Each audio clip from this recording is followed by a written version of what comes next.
Hello everyone. Hello. I'm here. It's Thursday.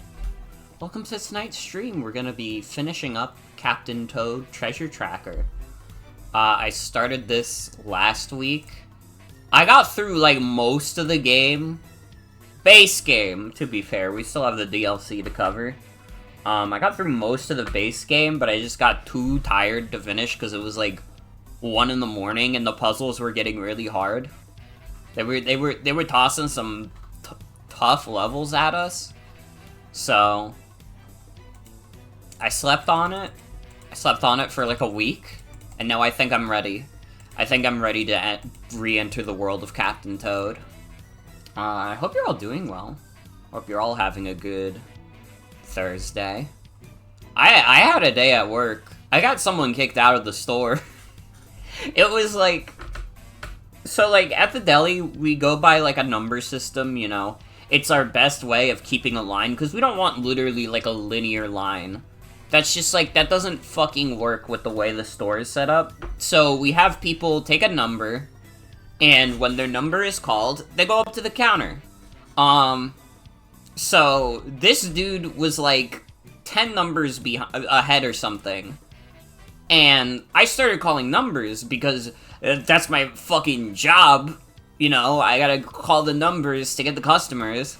And he starts, like, going off on me after I call, like, 2 numbers, saying, like, there's only 2 people waiting here, and we're way ahead of that! Why do you have to call these numbers? And I'm like, we have to.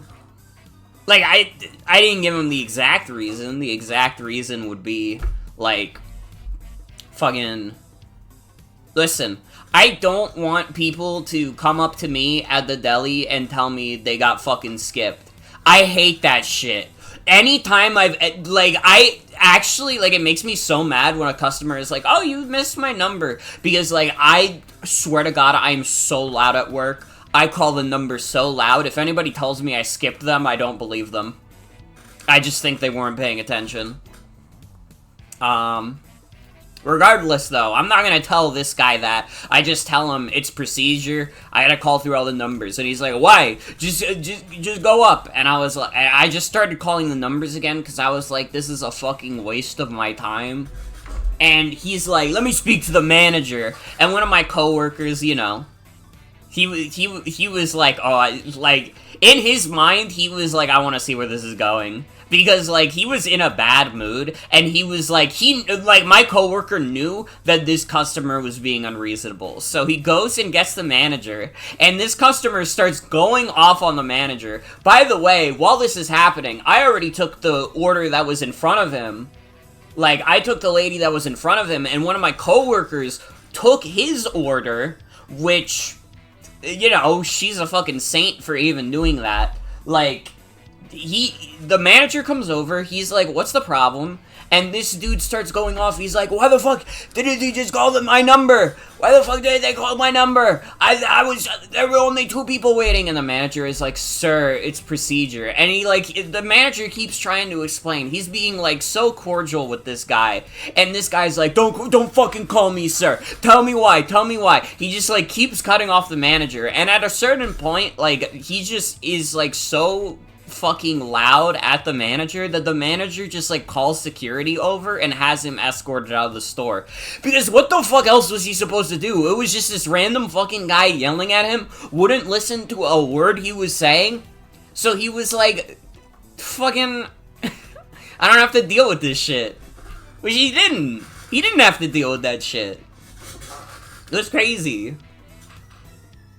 But yeah, that was a thing that happened today. That wasn't the only thing that happened today. It was the only thing that happened while I was awake. Let's start Captain Toad, by the way. Let's start. I can tell you guys about a really distressing stream. What am I trying to say? Distressing dream I had.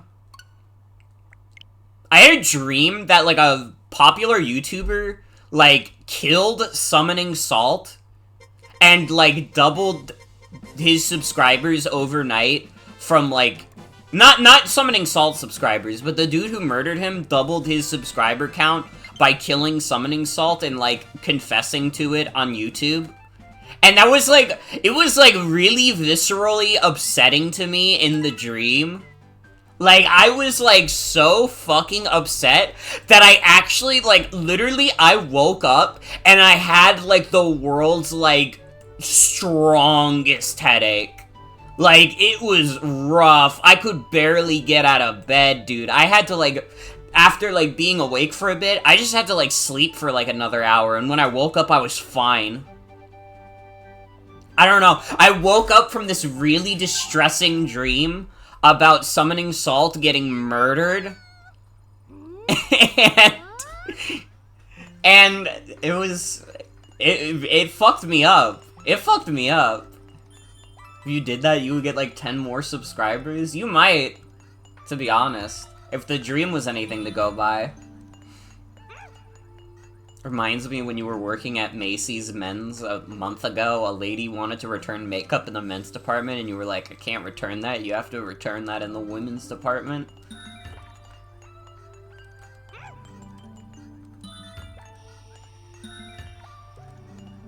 Let me speak to the manager.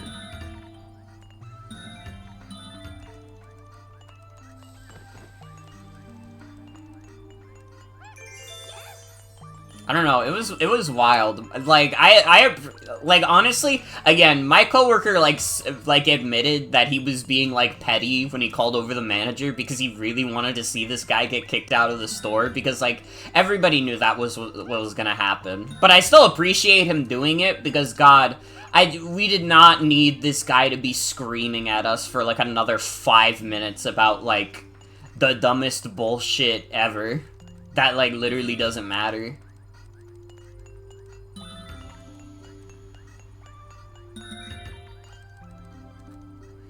He was so adamant that she was able to return it still because the sign said all returns or whatever, and you were still like, this is the men's department, and you were the only person working, and she still made you get the manager? Damn.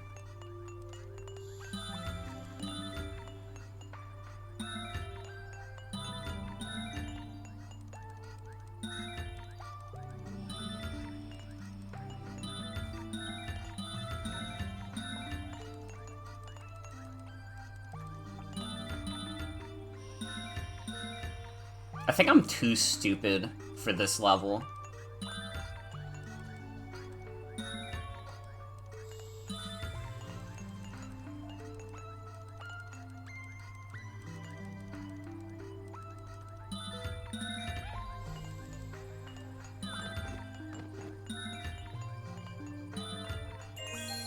Not stupid enough for that, though.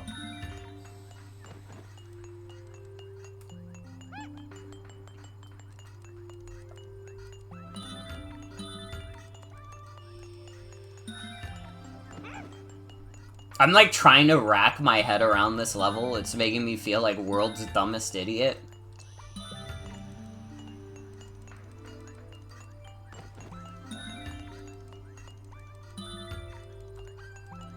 Oh!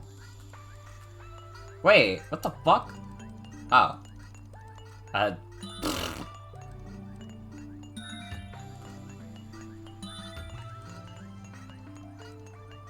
Oh, I understand everything now. It all makes sense to me in my fucked up world. Okay, I have to find a way to kill those guys.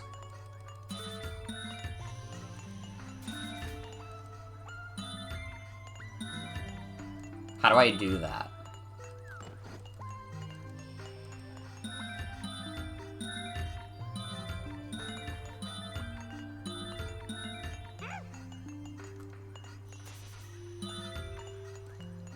Oh wait, I didn't have to do that. Wait, no, I'm a genius.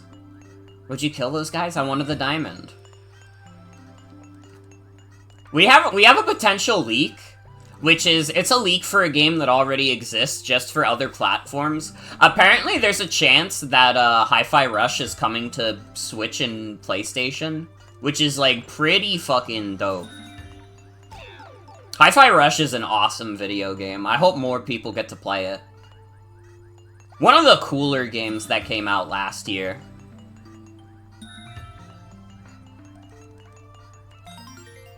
I'll definitely, like, double dip to get it on Switch. I don't even give a fuck.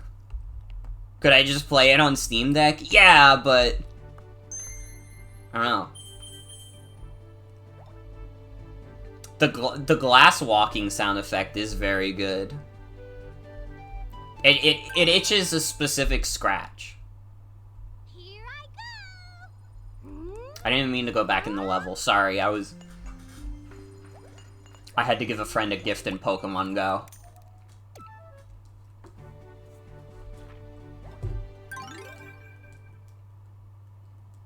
Here I go.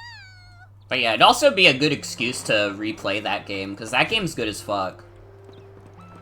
I've just been replaying a bunch of Sonic games. I just replayed all of Sonic 1. Which, it's Sonic 1. What the fuck?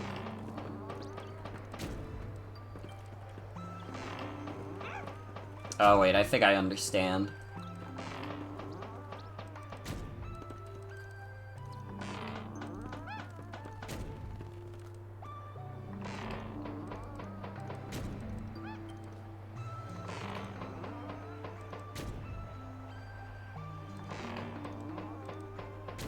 This, like, creaky-ass noise.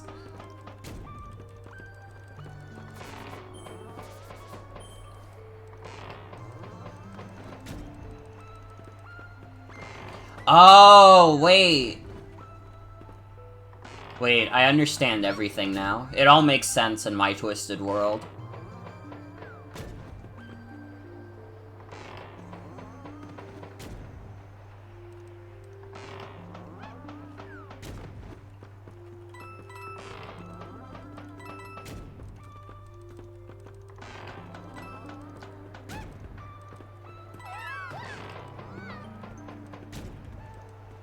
Fuck. This is getting me nowhere fast.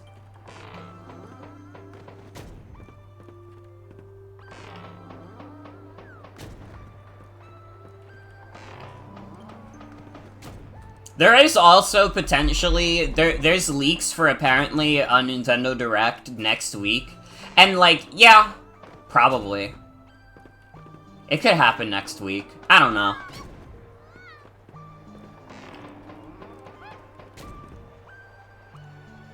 Nintendo Direct rumors are always like, hey, yo, guys, there might be a Nintendo Direct in the month where they always do Nintendo Directs. And everybody online loses their shit like, whoa, wait. This guy could actually be spitting.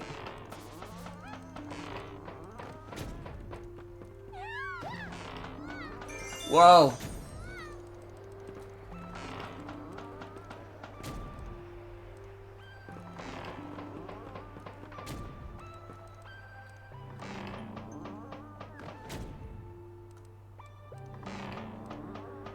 Now, how the fuck do I get this shit in the middle?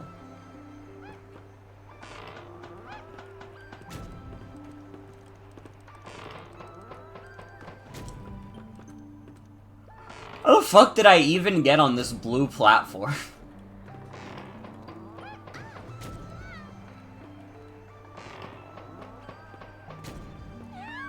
How the fuck is Zack and Cody get on my screen, bruh? Is this Disney Channel?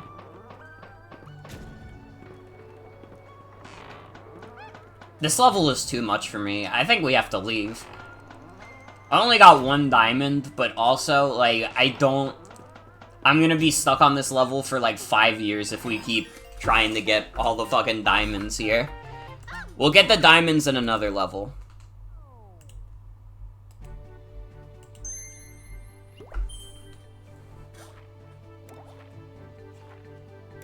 Okay, we need 3 more diamonds.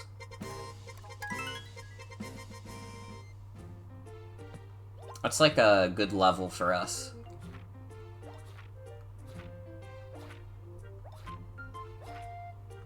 Where do we not get, like, any diamonds?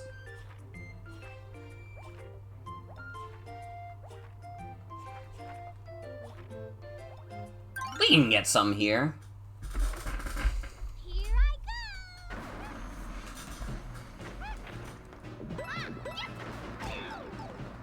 What the fuck? Oh, it's homing. I was like, what hit me?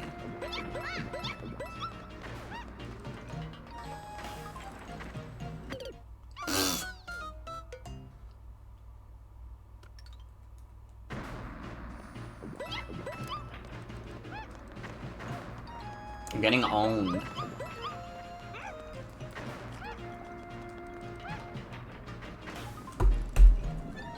I'm trying to think if there's any other gamer news that happened in the past, like, less than 24 hours since I streamed. Mega Man 9 fucking sucked. I can't believe I streamed that game for, like, 7 hours last night.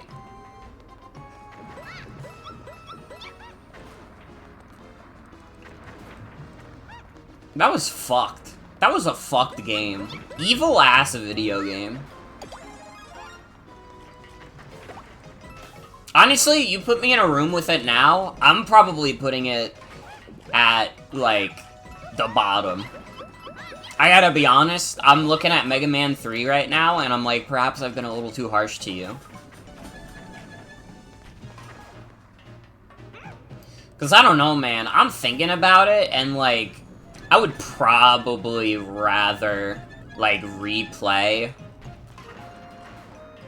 Mega Man 3 than Mega Man 9. Would I get stuck on? What didn't I get stuck on? Every fucking level in that game took, like, 30 minutes.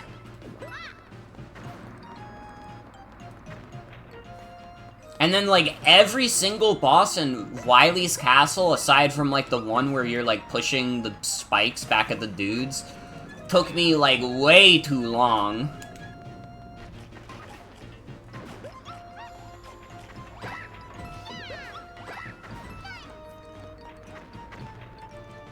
Mega Man 9 is a deeply evil video game. I don't know, they were taking the piss, too. Like, they knew they were cooking up something malicious. I think, like, it's, like, funny, but it's also demented that they have, like, the Mets that are also, like, fake one-ups. That's twisted. That's crazy.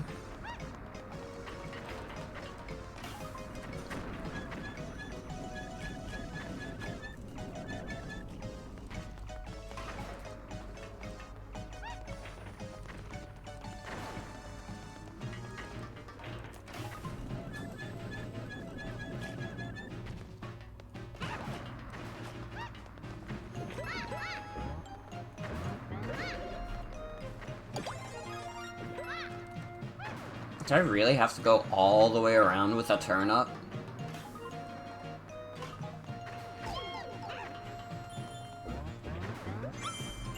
Oh.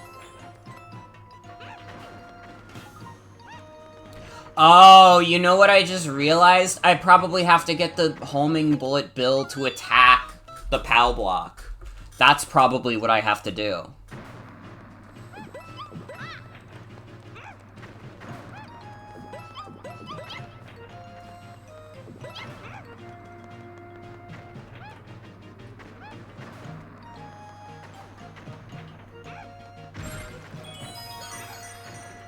Okay. Well, now we can progress with the game again. Wait, no, hold on.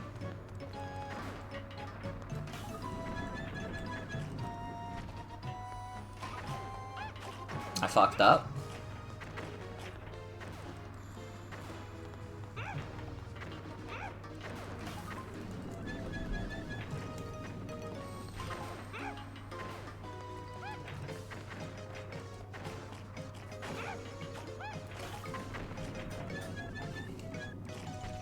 I do wonder how much easier Mega Man 9 would have been if I realized that I couldn't go to the shop once I was in Wily Castle. Because I don't know, man. I don't remember if it was 7 or 8, but one of them let you go back to the shop even while you were mid Wily Castle. So I just assumed it was gonna be the same. No, it was not. No, it was not. My dumbass was stuck there. I definitely took damage.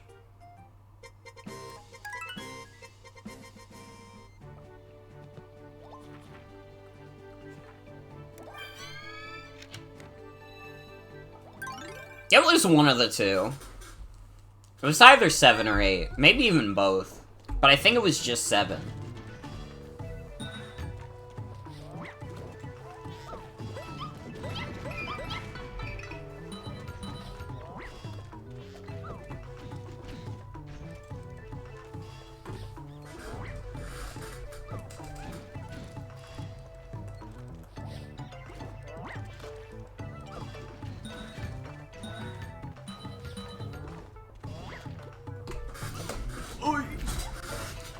Okay, this requires a lot of pointer control.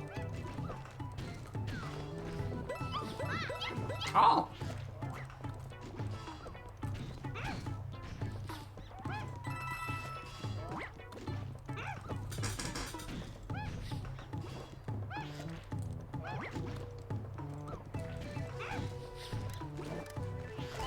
Definitely, like, a little drowsy today. Again, like,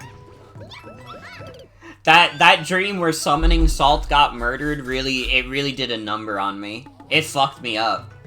I don't know. I really hope that Summoning Salt, like, we don't find out tomorrow that Summoning Salt got killed. Because that would make my dream not a dream, but actually a premonition.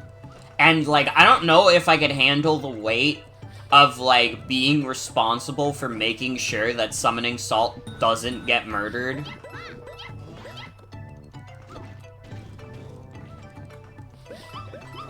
Like, that's like holding the weight of the world on your shoulders, but the world in this case is, like, people who enjoy watching videos about speedruns.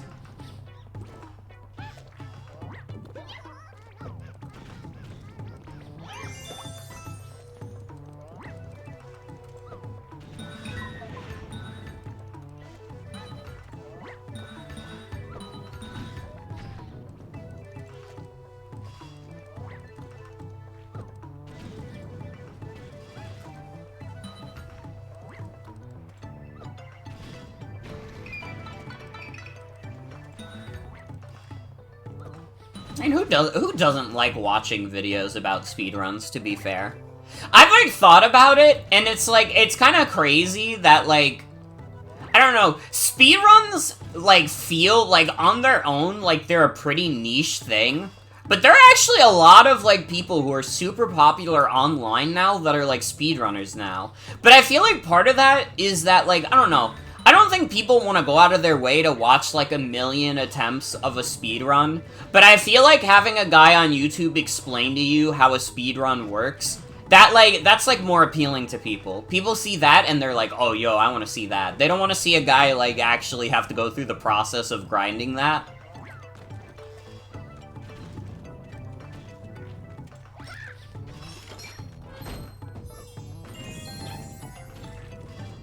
I mean, I could be wrong. I don't know. I just feel like a lot of people who are popular who happen to be speedrunners got popular for different reasons.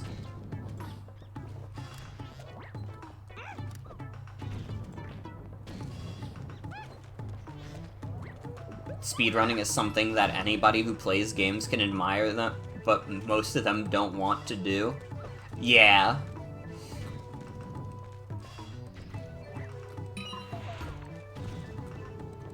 I definitely don't have the patience for a speedrun. I don't know, like, here's the thing, if I didn't have, like, 1,000,000 video games that I wanted to stream, I would probably, like, just become a speedrunner. Because, like, grinding out, like, a video game that I really like, I could probably do that. But the thing is, like, as an adult, I really do have so many video games that I want to play and stream. Like, this is fucking year 6 of streaming. I never played Captain Toad. This game came out in, like, 2014. This game came out 10 years ago. Like, truly, it feels like my work will never be done. in terms of having stuff to play. Which, in a way, is nice. I like that, like, I've never really, like, felt like, oh, I don't have anything I want to play. You know? There's a lot of good shit out there. There is. Honestly, I wouldn't be opposed to all game developers taking a year off. Let me catch up. I got a big backlog. I can't even imagine how many games that came out last year that I didn't get to play.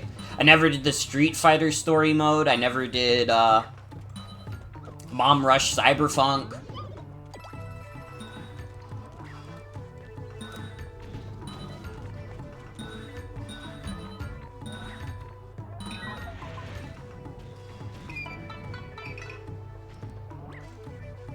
At this point, any game that comes out after 2020 has to be really fucking special for you to even care. I respect that. I respect that. Honestly, for me, it's like Balrog the Master once said. Modern games, retro games, what's the difference? I'm here to review games and make a complete fool out of myself in the process.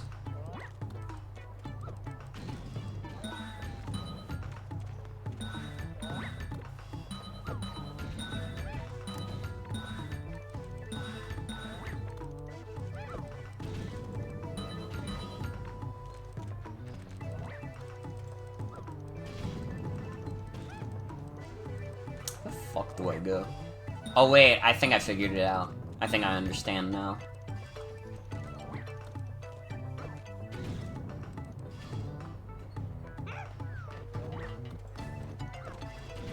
I will say, like, and this is, like, partially just because I stream so much. I've definitely found that, like, in my free time, I've been enjoying, like, shorter games more. Which, I mean, to be fair, a lot of modern games are not that. A lot of games that come out now are really fucking long. But you give me a game that's, like 1 to 5 hours, and that, like, I'm on that shit. I'll play that. Give me a game that's 10 hours, that's tricky, that's tough. Give me a game that's 50 hours, it has to be, like, Fire Emblem, I think. I have so many RPGs in my backlog that probably the only way that I'm ever getting them out of the backlog is if I stream them.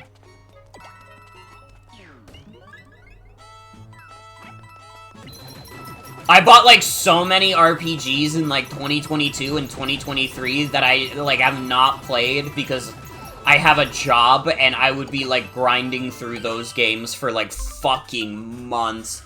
And just, like, I can't see myself doing that. I don't know, if I play a game for more than a month, I start getting scared. Like, I was playing through Pokemon Ultra Sun for, like, 2 months. That game felt way too long. And it was, like, 40 hours. But it was, like, 40 hours out of my free time for, like, a good month. You know? It was crazy.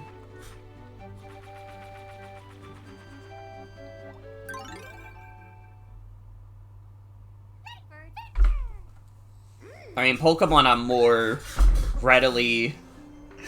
what am I trying to say? Pokemon is easier for me to replay just because it is my childhood franchise, you know? I grew up on that shit. I love it. I love Pokemon. You tell me to replay a Pokemon game, I'll be like, yes, boss. You got it.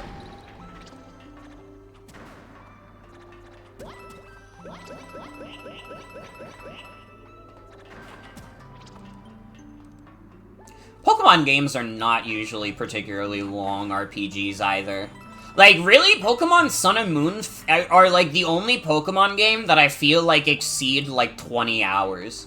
If you spend, like, more than 20 hours in any other Pokemon game, like, that only happens because you're doing a shit ton of side stuff. If you spend 40 hours in Sun and Moon, it's because the game is actually just that fucking long.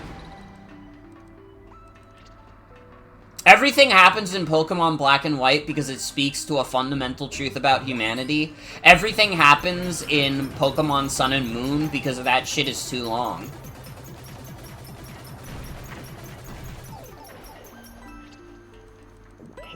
Oh, I needed to be faster. Whoops. Oh well. Oh no, at this point in the game, I'm not getting all the diamonds. What the hell? What's wrong with me? No! How am I gonna unlock? How am I gonna unlock all 0 levels? Watch as this one. It does require more gems. Shit. Alright, we'll go back for them. We'll go back for them. I don't want to replay that specific level.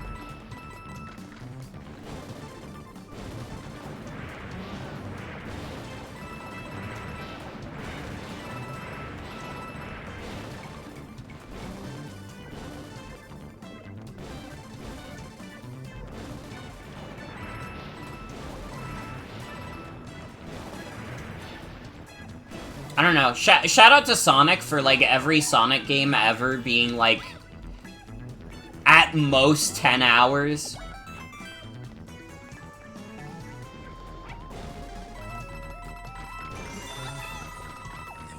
When Sienna played Kanto expansion packs recently, you were shocked she beat it in 2 hours, but she was using the speed up.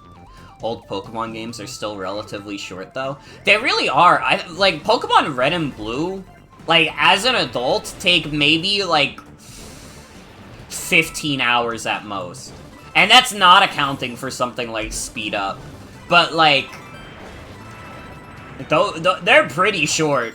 Even once you get to, like, a later game, like, Pokemon Black and White, I think, are only, like, 20 hours.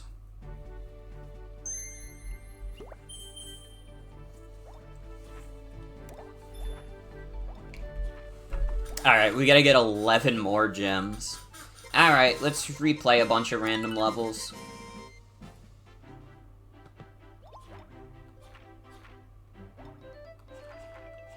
I don't really want to do the Wingo level.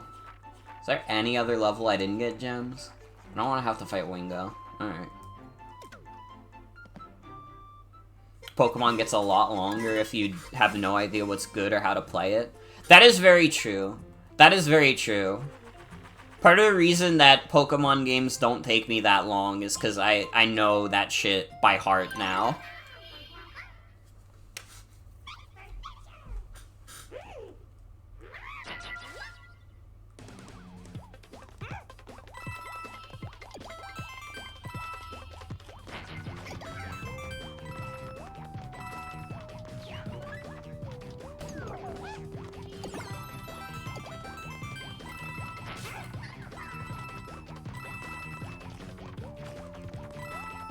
Don't get scared, by the way.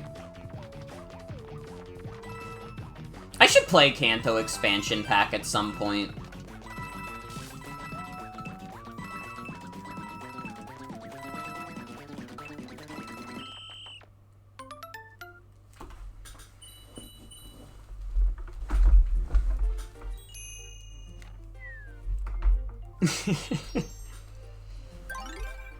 Alright, we can get the gem here.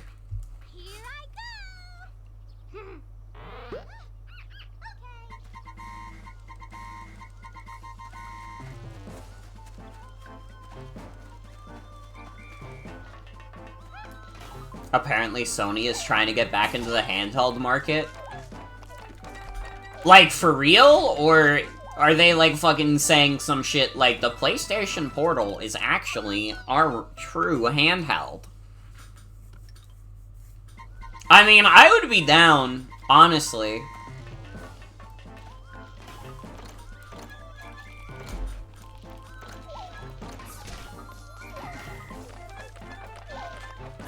But, like, what's the full scoop on that? Article says new handheld? Oh, shit! Listen, I'd be down. Genuinely, like, I'm a handhelds enthusiast at this point in my life. I want to, like, get all kinds of handhelds in my life. So I would definitely buy, like, a new Sony handheld. It'll be compatible with both PlayStation 4 and PlayStation 5 titles. That's crazy. That's like... I will say, That sounds really fucking expensive, unless the PS5 games are just being streamed. You know what I mean? Like, a handheld PS5? The fucking Steam Deck doesn't even really achieve that. And the Steam Deck, if you want to get, like, a model... Like, even the cheapest model is still, like, 400 bucks. And also, you gotta keep in mind that Valve is losing money on that, so, like... It's either gonna be really fucking expensive, or it's gonna be decently pricey, and also Sony is losing a lot of fucking money on it. Which, I mean, to be fair, from what I've heard, like... They kind of already lose money on, like, selling PlayStations anyways. It's really the software that makes them the most cash. I could be wrong about that, but I feel like that was a common thing for a while, was that, like, Sony and Microsoft were selling their consoles at a loss.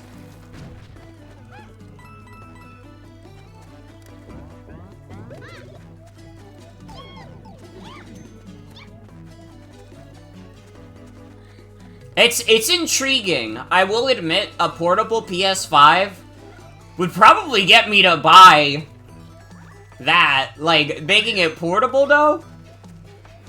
That I would buy. I don't know, though. I don't know.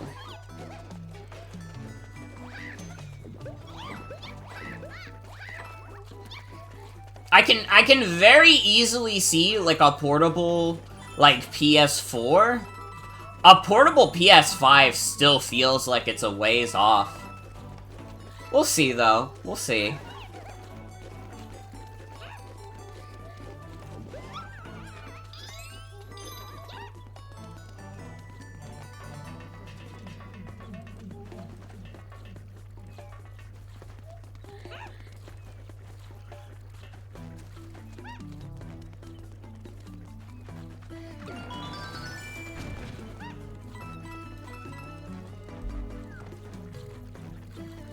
I guess we'll see if this is gonna be a certified PS Vita moment or not.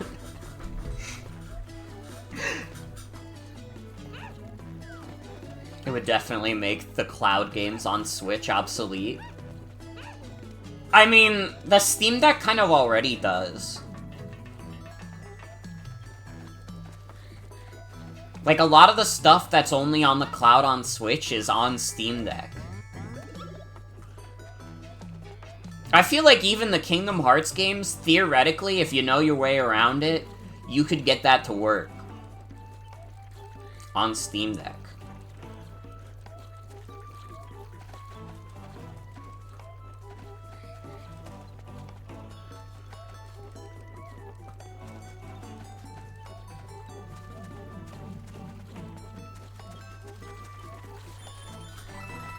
The fucking cloud games on Switch was always, like, the dumbest shit in the universe. I would literally rather companies didn't put their games on Switch than, like, make them shitty cloud versions, and I'm being so serious about that. Like, I don't give a fuck. Just don't even bother. It's like, what's the fucking point? We don't live in a world with internet infrastructure that good in the United States. I don't know how to do this key. We're gonna try and find a different gem.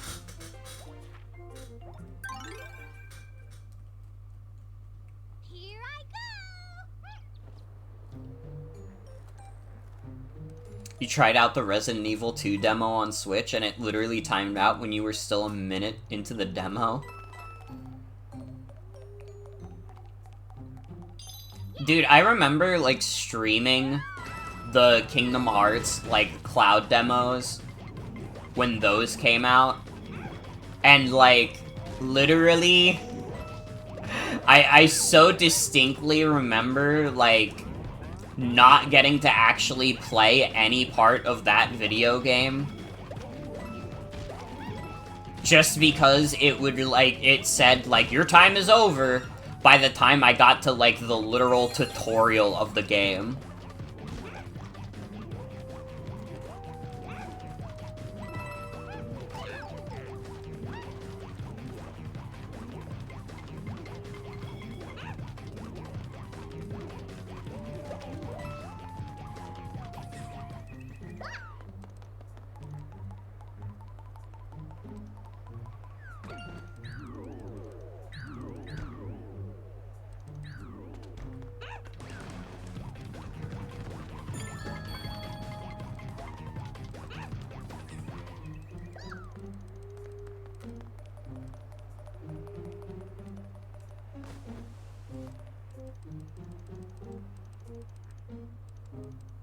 Oh, that's the end of the level. I don't want to finish the level yet. I want to find the secret. I want to find my funny diamond.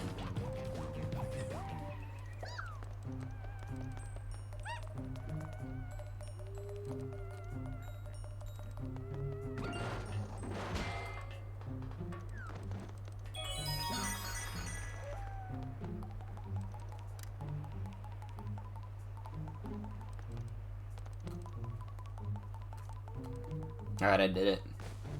Get me out of this level, boss.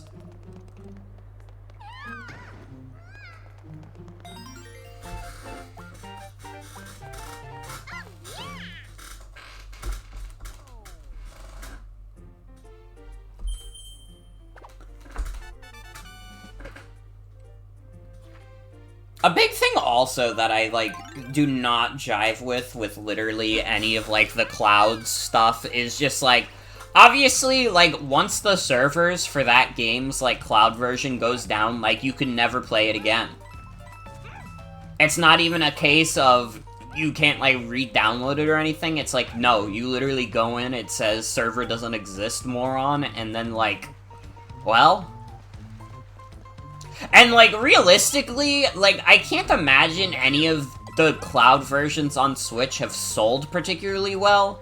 So, like, what's the fucking odds, like, any of those servers stay up for that long, you know?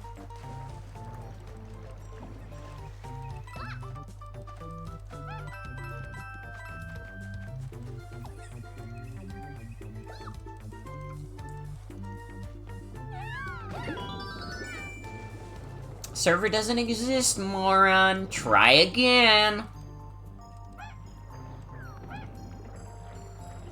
Like, literally, though. It'd be fucked.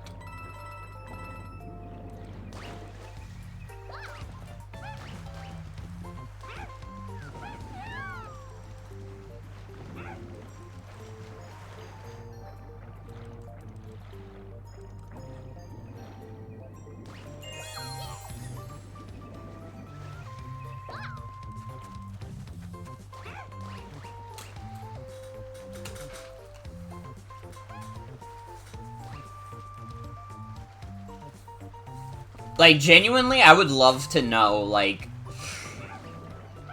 I have to imagine that those Cloud versions are still up, but for, like, how much longer, even?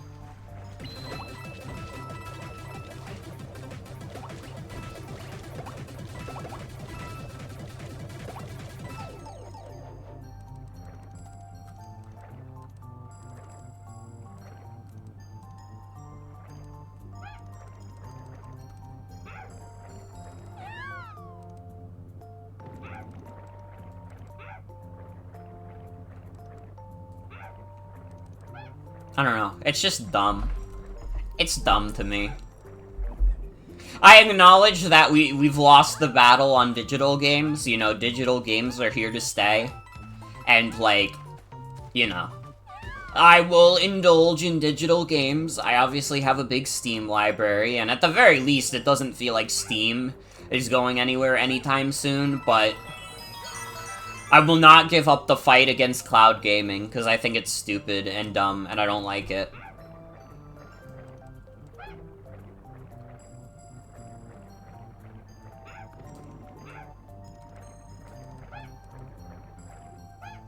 Listen, the Stadia is already dead.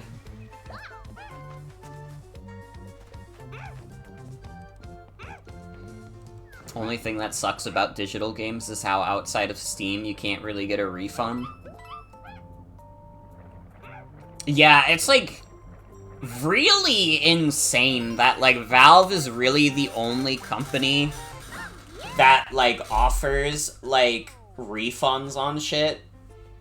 And it's not even like they have the most generous refund policy in the world. You know, if you put in over 2 hours into a game, you're kind of fucked. But, like, I don't know, like, every other company is like, you bought the game, you love the game, stay with the game, you can keep it.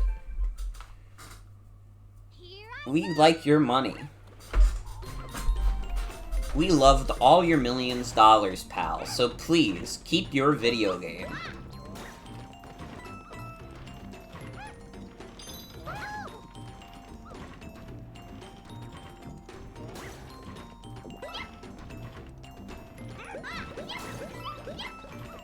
The fact that Valve, like, offers a refund policy at all, though, really does put them, like, way above everyone else in terms of that.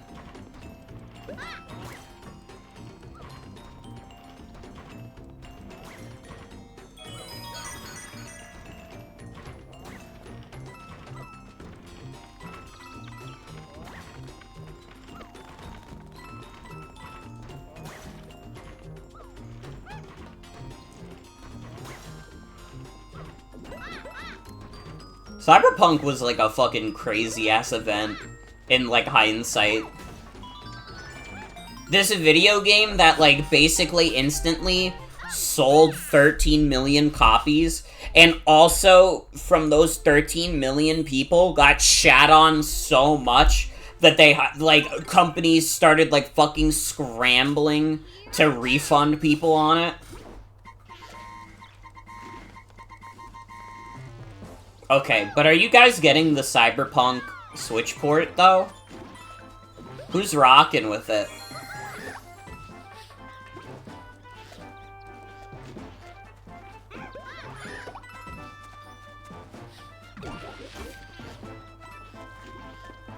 I need them, like, when the Switch 2 comes out, like, you know, the rumor is that it runs about as good as, like, a PS4. I need them to try and port Cyberpunk to that shit. Because I need to see, like, what the reaction is. I don't know, like, I feel like if it has, like, the same performance issues as, like, the PS4 and Xbox One version, you might actually get people being more generous to it, though. Just on the basis that it's, like, on a Nintendo platform. Because I feel like people are more generous to bad Switch ports all the time. Because, you know, it's portable, though. It is quite literally portable, though.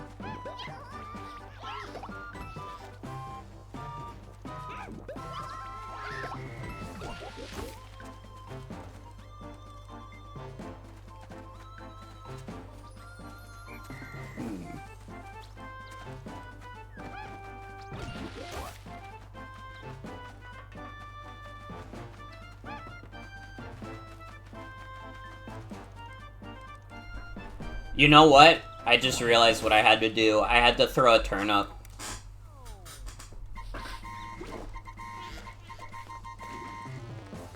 Well, no, but...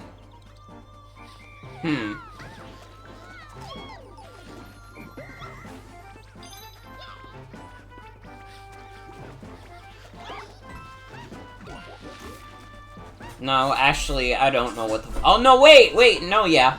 No, yeah, I'm a genius. I don't know how that didn't kill me.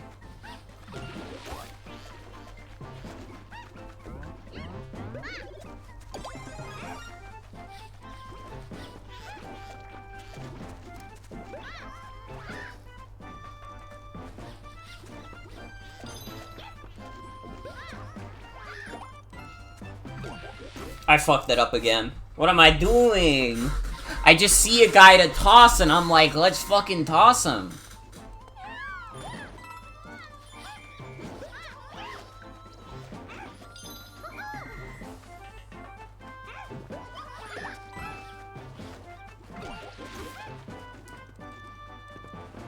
God damn.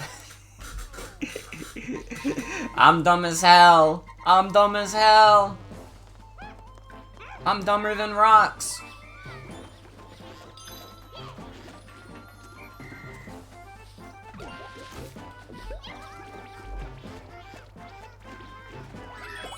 Okay, I'm a genius, actually. I'm smart and cute and everyone loves me.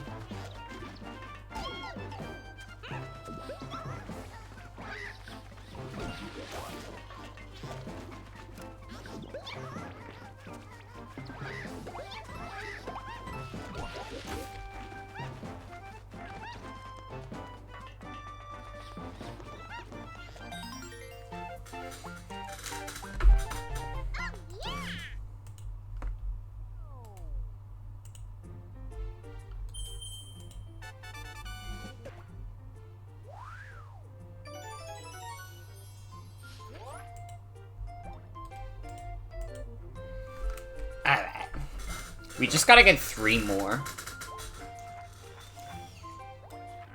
Which one did I miss here? I feel like we spent quite some time on this level.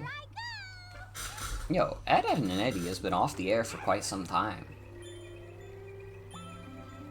I missed that one.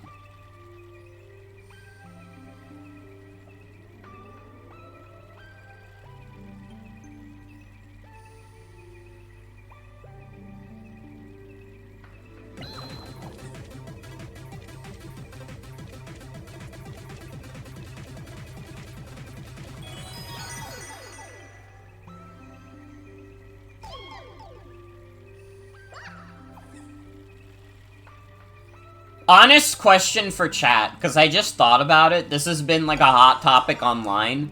People have been asking, what are they gonna call the Switch successor?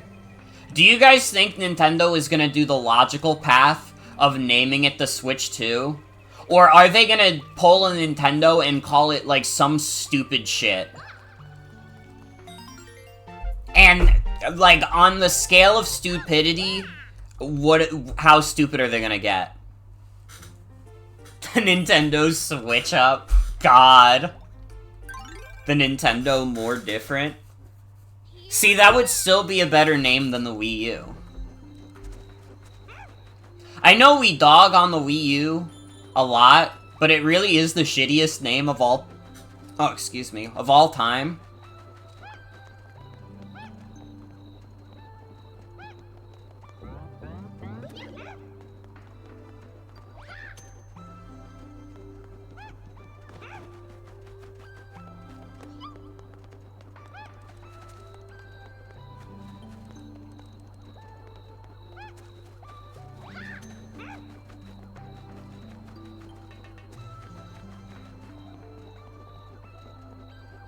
You know what didn't help? I always think about this.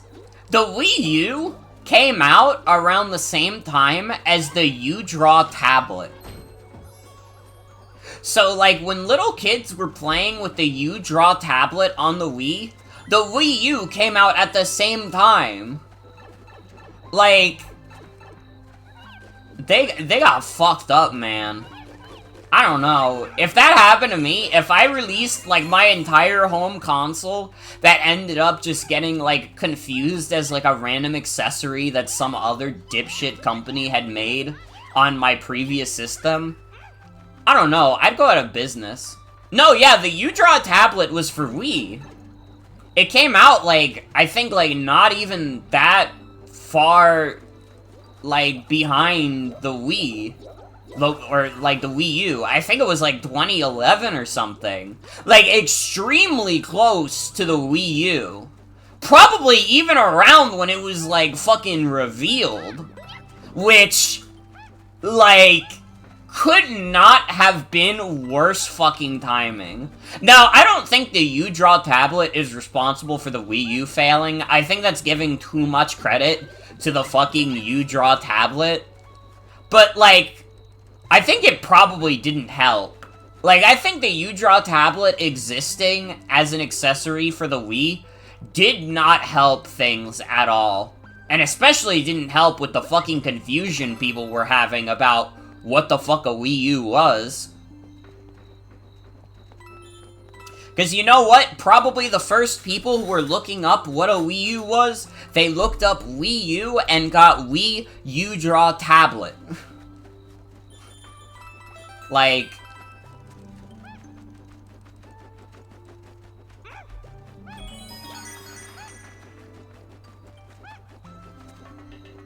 I did own the U-Draw tablet also. I had Dude's Big Adventure. I don't think I ever actually played Dude's Big Adventure. Wii U is the most pronouns console ever. That's real as fuck.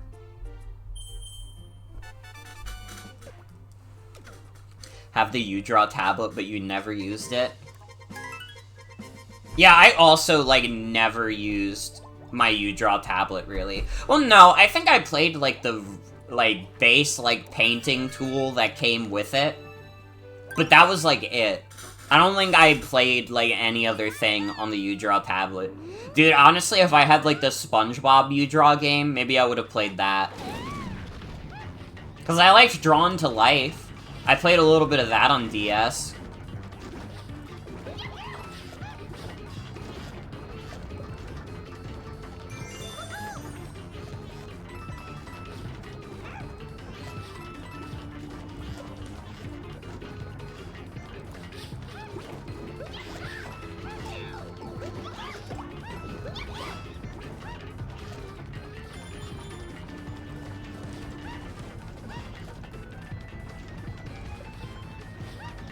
Woke Nintendo would have released the Wii Us.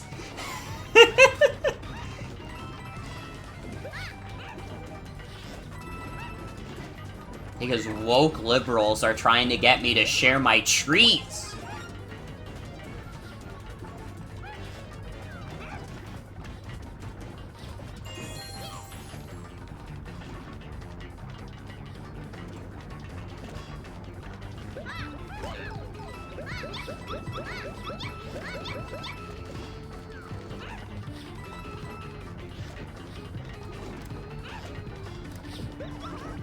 Collective we us.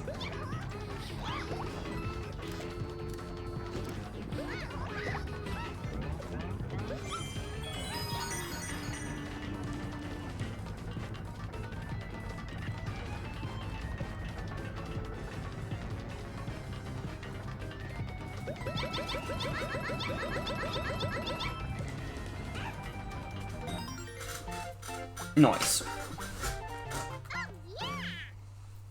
That was probably the last regular level in the game. I think it's final boss time. Which is just that fucking bird that I hate.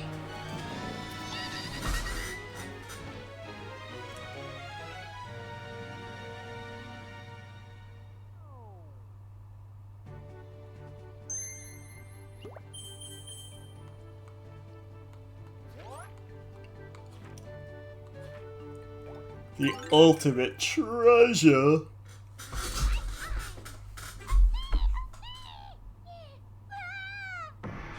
Don't know what this bird is, but you also hate it now. He just keeps taking Toadette away.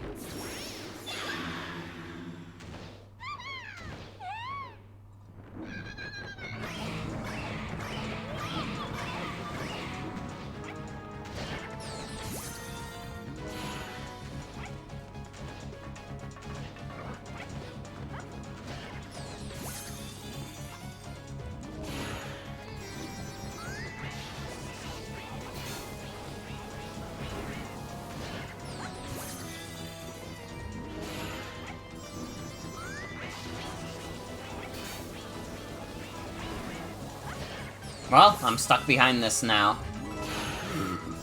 Hi.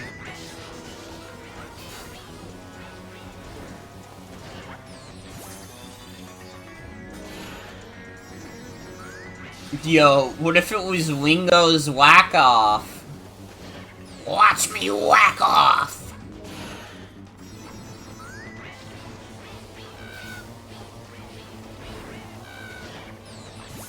That would be fucking crazy, but kinda cool. I could get used to messed up stuff like this.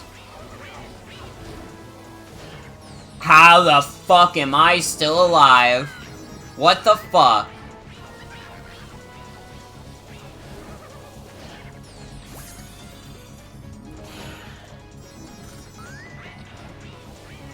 Can you please?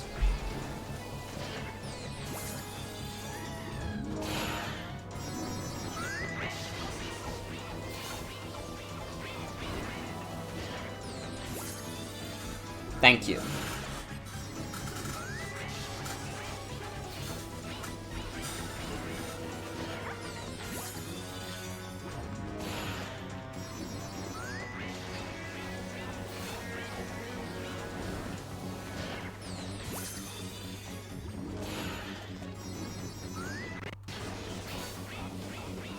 You know, everybody has something in life that they've been holding off and they really want to do.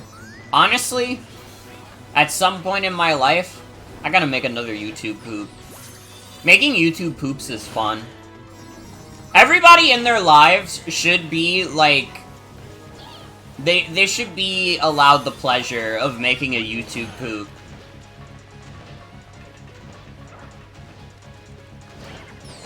I'm trying to remember what the fuck the YouTube poop I made like a few years ago was called. I think it was called something like I always keep that MF Doom on me. That's like one of the better videos I've made, honestly.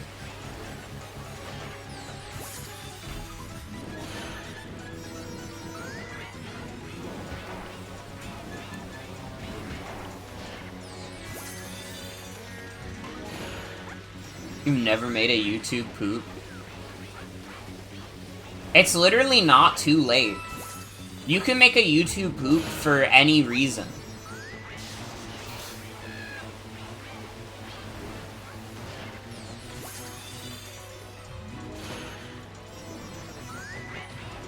And literally, it doesn't have to be anything fancy. Listen, you just get a little good old-fashioned, like, sentence mixing. Like, not anything strictly professional, but just, like, getting Morshu to say, I love bombs, I love my bombs, buy my bombs, and you're golden. You don't need to do anything other than that. You don't have to get too fancy with it. It's all about the experience, you know? You just gotta have fun with it. I mean, I'm not a sentence mixing professional at all. There are some things that people put in their YouTube poops that, like, I do not have enough audio engineering knowledge to even hope to achieve. But I don't really have to, because it's not always about, like, you know... Sometimes the funniest YouTube poop moments are not necessarily the YouTube poop moments that are the most impressive.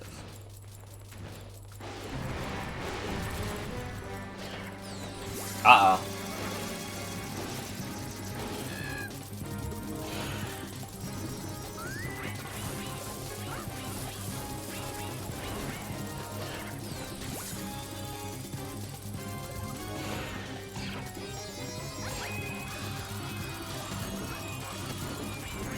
I have to do this all without dying.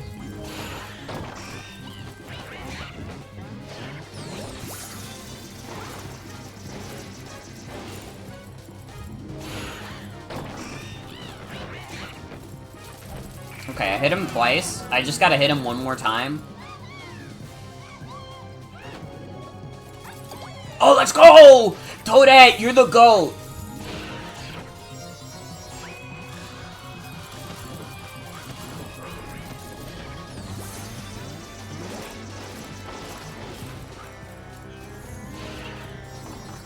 What the fuck? Why didn't that hit him?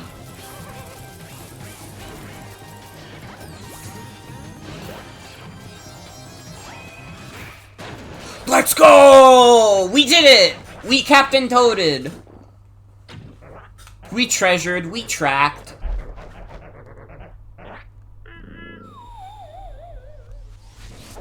Get the fuck out of here.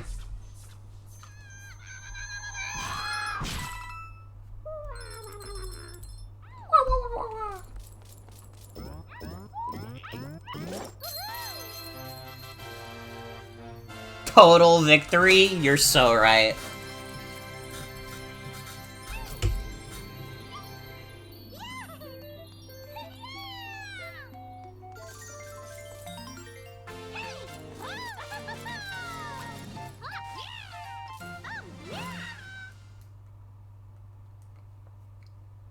We've done it. Well, that was Captain Toad Treasure Tracker. Now, we do still have the DLC, but I will talk about my thoughts on base game anyways. Really fun side game. It's kind of wild that, like, again, like, 3D Mario games don't really get side games like this ever. Like, there's no, like, Super Mario Odyssey side game. There's no Super Mario Galaxy side game. Mario 64 didn't get one. Sunshine didn't get one. But here we have, like, an entire, like, side game in from Mario 3D World, and it's, like, good as fuck. It's, like, a really fun, solid, like, puzzle platformer. I guess not really platformer, because you can't jump. but it's a good puzzle game. It's a really fun puzzle game. You know, some of the puzzles are like baby's first puzzle, but it actually gets, like, honestly, by the end of the game, they had some harder levels. And there's a lot of creativity on display here, I think. Similar to 3D World, while, you know, you don't have an insane amount of, like, level theming diversity, definitely, like, the level ideas are very, like, diverse and really cool. And I mean, above all else, how could you not like Captain Toad? He's a nice guy. He's a cool guy.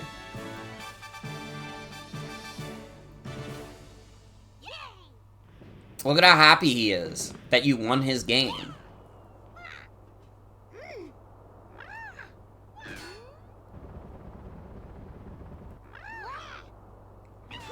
Oh wait, I forgot that they did kind of try and retcon this game as if it was a side game to Super Mario Odyssey. It's not true. I don't buy it.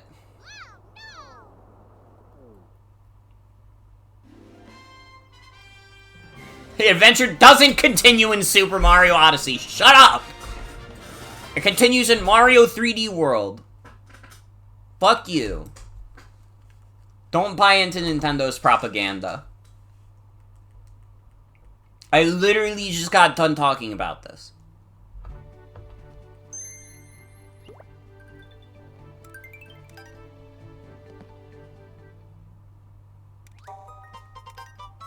Bonuses now open. Well, we can play the Odyssey levels that they added into this port. Which, I mean, is nice. Wow, there are a lot more of these than I thought. Whew.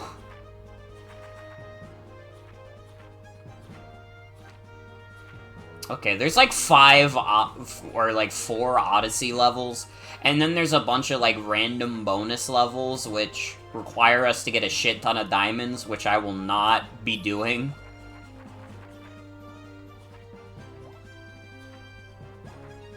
Legit thought there was 3. I was told that there was 3, so I'm actually surprised that there are 4.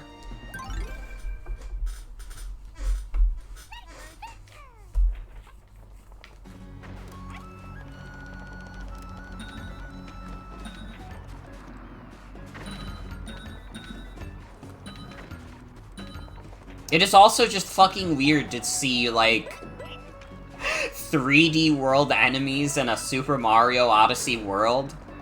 Like, I don't know, I guess they don't get that, like, realistic in Super Mario Odyssey, but they do look a little more plasticky in 3D world, for sure.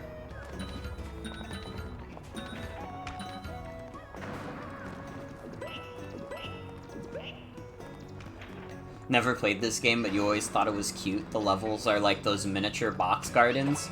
I feel like the developers said they were, like, directly inspired by those, too. If I'm remembering correctly, I think that the miniature box gardens were, like, a big inspiration for Captain Toad. I could be wrong, though. Don't quote me on that. You know, I didn't make the game.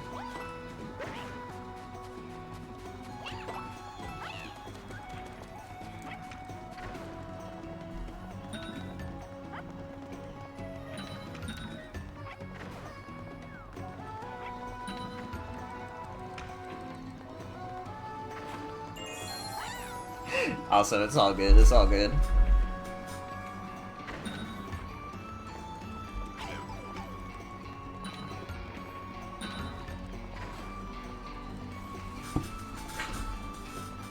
But yeah, this is definitely, like, a very cute game. I think it's a fun little, like, game that I kind of just wish more people got to play, because I think it's solid.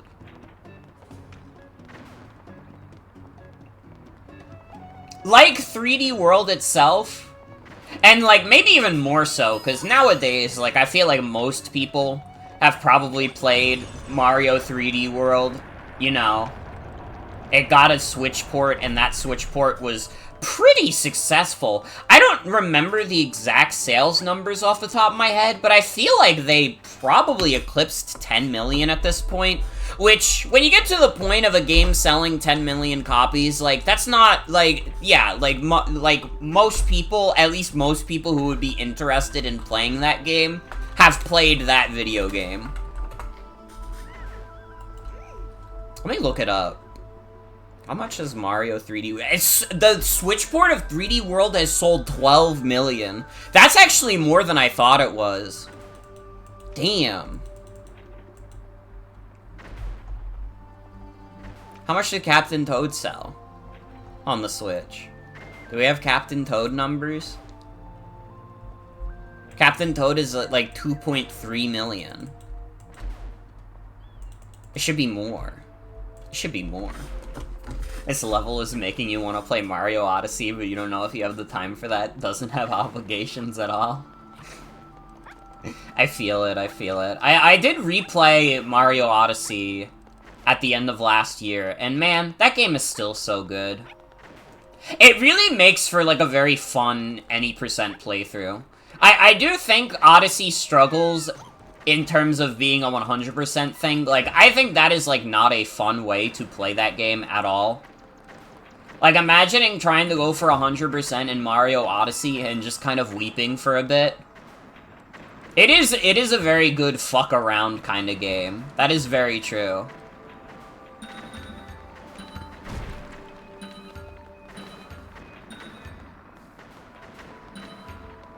There we go.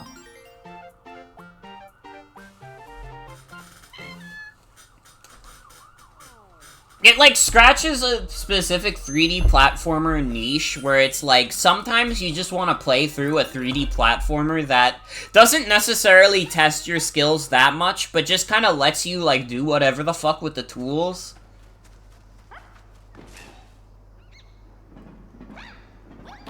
Like, and that works for me, because I don't necessarily play 3D platformers for, like, super precise controls or anything like that. Not that those can't be fun, but it's definitely, like, a little trickier to design. If you give me, like, a fun tool set to move around in, like, I'm on it. I'm on that shit. Like, I think any of the 3D Mario games, honestly, like, are applicable. Even the more linear ones are just, like, they give you, like, really fun toolkits to platform around with, rather than making you do, like, insanely precise things. Really only 3D World, I would say, puts you through more precise shit. And even then, that's only once you get to post-game. I don't know, maybe Galaxy 2 as well. I didn't really play that far into Galaxy 2.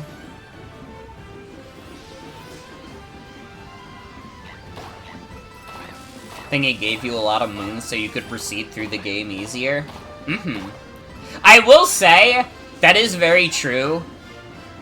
My main issue with how Super Mario Odyssey does moons is how many moons are locked behind post-game. Because, like, I don't know. Maybe it would not have been wise to increase the amount of moons you have to get per world. But at the same time, there are so many moons that only get unlocked once you beat the game for the first time, that I have to wonder, would a couple of those being in the main game have killed them? I guess maybe for some of the levels that have, like, more of a story focus, like, they want you to beat, like, the Brutals and such, they don't want to give you too much space to just go in and go out without really acknowledging where the fuck you are, but I don't know. I still think it would have been fine. Brutal Mario, true. All the best Mario games are just about how fun it is to move around.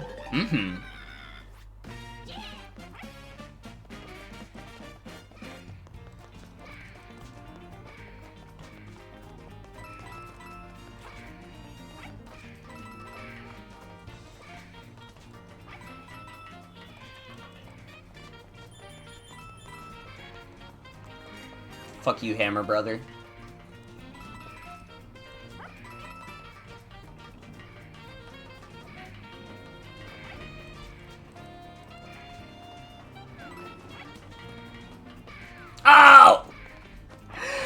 I did all that work.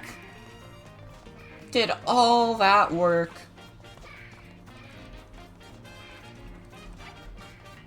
I definitely think, like, a Mario game being fun to move around in does help. I think that's part of the reason I think 64 is so good, is just that it's just fun to control Mario in that game. Like, is it a little jank? Yeah, but honestly, sometimes the jank makes it better. I don't know, maybe I'm an insane person, personally. I think I'm just a Sonic fan. You know, Sonic Adventure can be a janky-ass game, but it's also cool, though. It's also cool as fuck, though.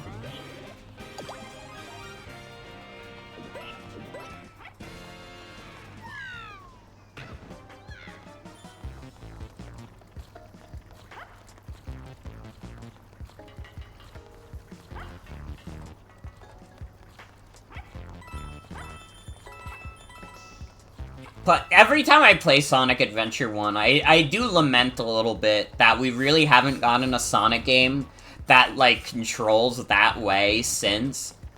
Like, I don't know. I do like the boost formula Sonic games, but there's so much that you can get out of, like, Sonic Adventure 1 styled Sonic that just they've never done. Like, even Sonic Adventure 2 Sonic doesn't really feel comparable.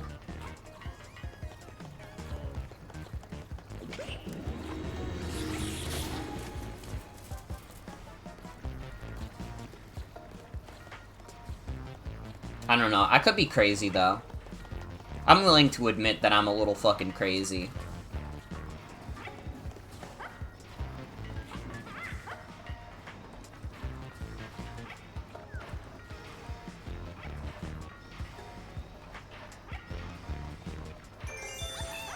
I don't know how I've finessed past this guy.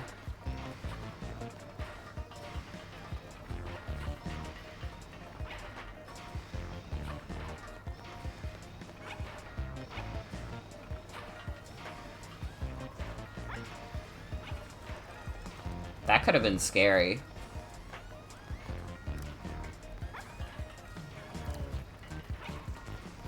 I gotta be more careful with my fragile little toad.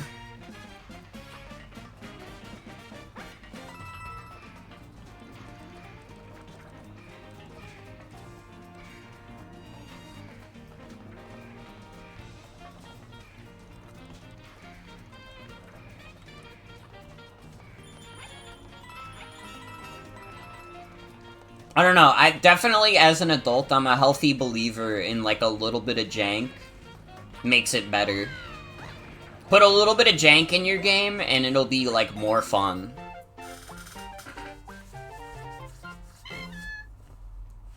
It's not jank if it's just a skill ceiling, you know? Literally, I love jank.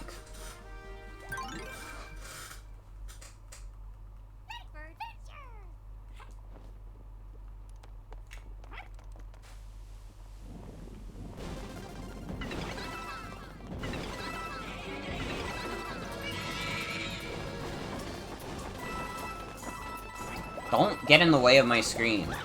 What the fuck? The hell did I just say?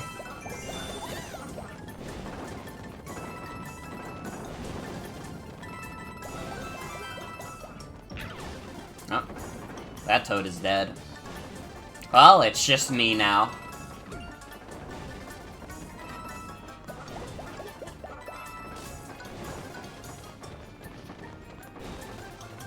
I literally did not remember, like, this, like, being in the game at all.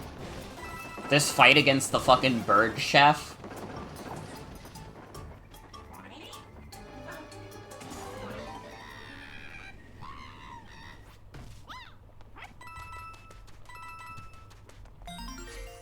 Considering how long it took, though, I could see why I would forget.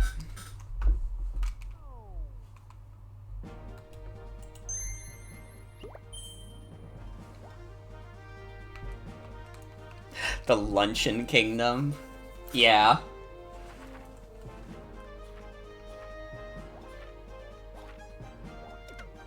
I think the the Luncheon Kingdom is cool. To be fair, the Luncheon Kingdom is pretty cool. My hungry ass could not survive.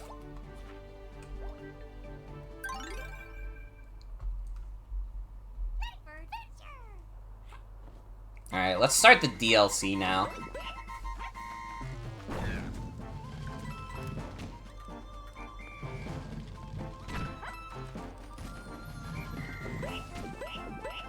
It's cool, but it's kind of late in the game.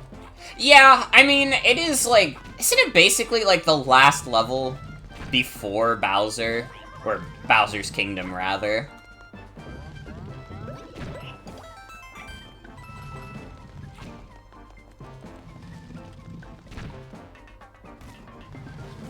Yeah, it do be quite late into the adventure.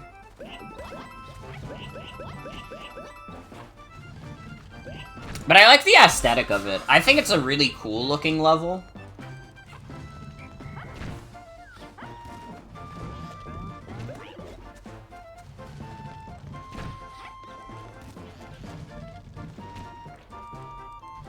I mean, it's got like a vague, very vague, like low poly thing going on.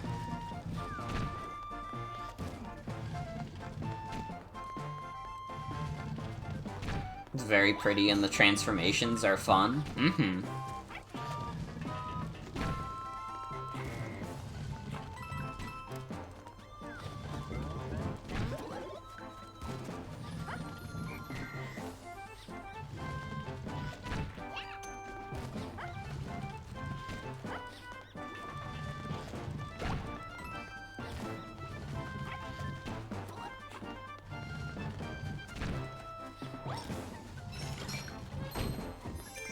I'm the keys genius.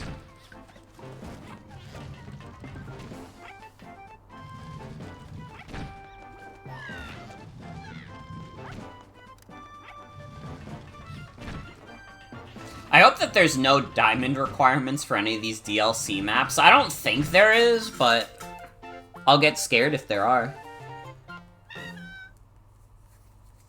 Isn't it kind of fucking wild that this game got DLC also?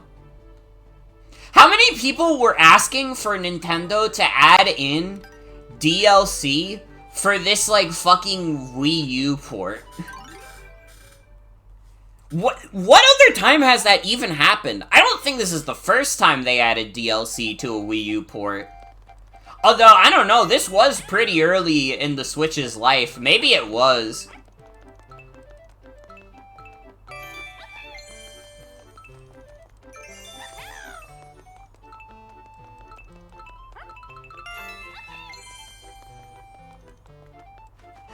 Captain Toad Fan 3 was just so damn happy when they put this in. True. I mean, I'm happy. I think it's cool that we have, like, a fun set of levels to play.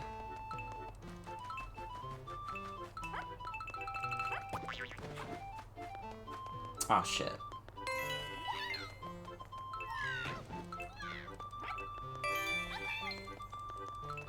I mean, Mario Kart 8 is, like, the most famous example of a Wii U port getting DLC.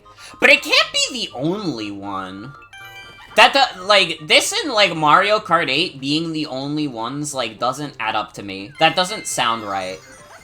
But I'm also, like, I'm struggling to remember what other Wii U ports came out on the Switch and were that successful. I don't know, if you want to be, like, a big bitch, you could say, like, oh, Breath of the Wild, though. And if you do, I'm, like, attacking you with a big cartoon hammer. Because, like, you're not wrong, but also shut up, bitch. Was that DLC not also on Wii U?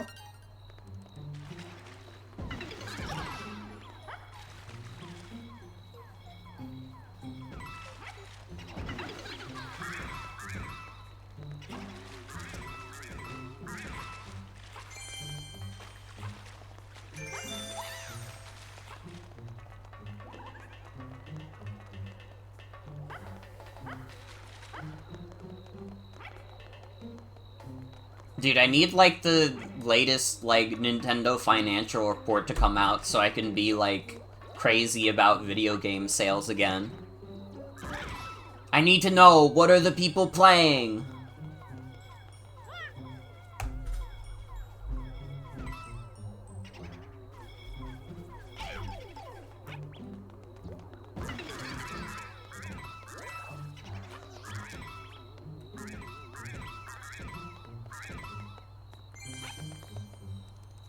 Oh, shit. How do I get that?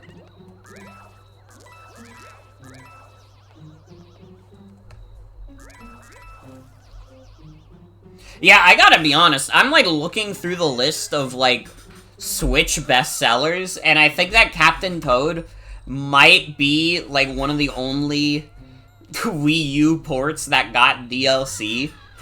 And it's, like, one of the most inexplicable games that could have gotten DLC.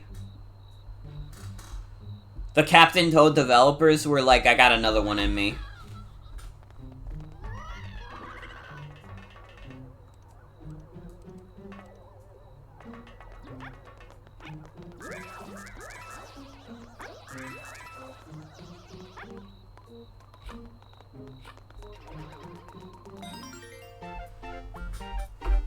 Fuck you, Big Boo. Dude, can we talk about Big Brain Academy, Brain vs. Brain, selling more than Xenoblade Chronicles Definitive Edition, though? Can we talk about that? Because I just found that out as a statistic, and I think that's really fucking funny. There are more people in the world who are excited about Big Brain Academy, Brain vs. Brain, than people who are excited about Xenoblade Chronicles.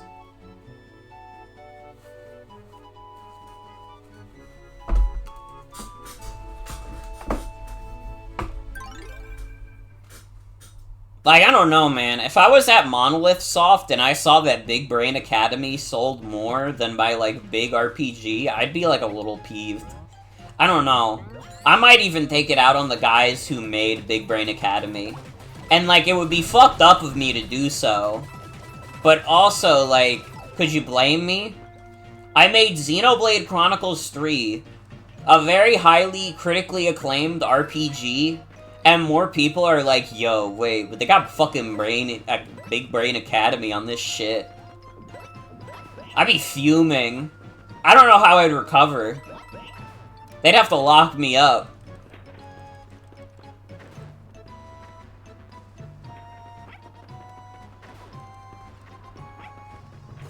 And to be clear, this is not me shitting on Big Brain Academy. Alright? I respect Big Brain Academy. I just think it's funny that it outsold Xenoblade Chronicles 3.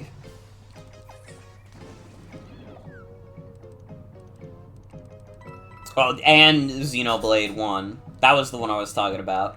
Although, to be fair, those statistics are old. All of those, like, sales numbers are from, like, 2022, 2023. It is possible that Xenoblade 1 or Xenoblade 3 has outsold fucking Big Brain Academy at this point, but honestly, I don't know if the Big Brain Academy fandom is gonna let that happen. You know, the Big Brain fans, they stick together. They will always show up for the new release.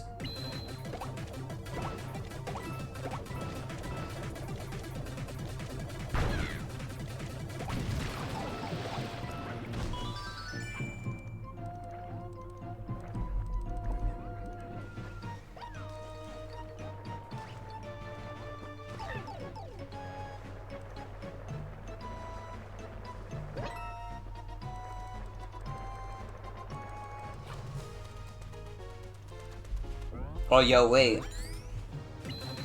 Let's go. This is the level that I remember most from the DLC, also. To the point where, like, I thought it was a base game level, to be honest.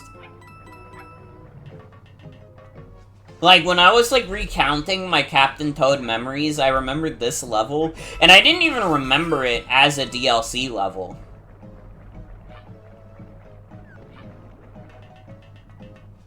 This level kind of is awesome.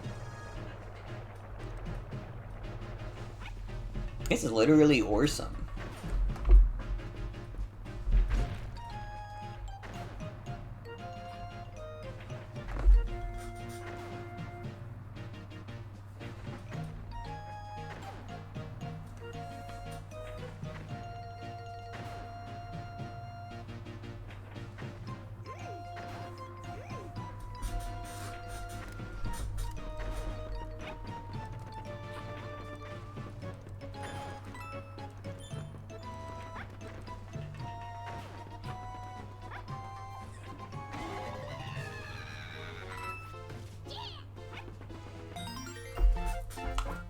Let's fucking go.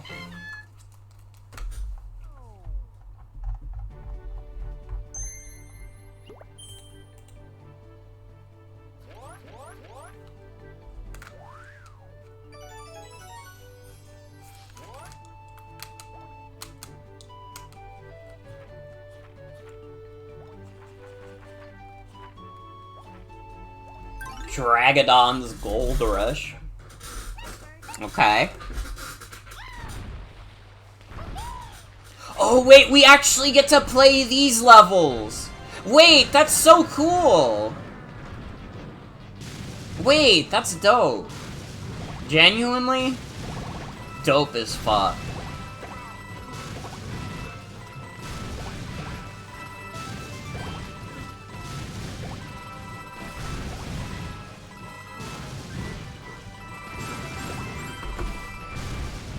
I did not see what that shit spelled out at all, also. You could tell me that spelled out sexual and I'd believe you. Even though Captain Toad would never be that crass.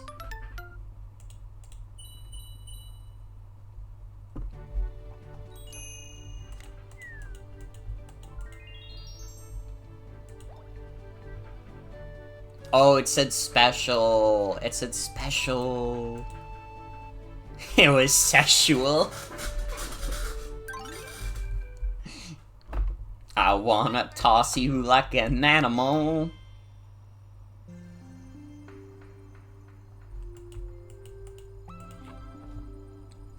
I forgot, like, I still have, like, this list opened up.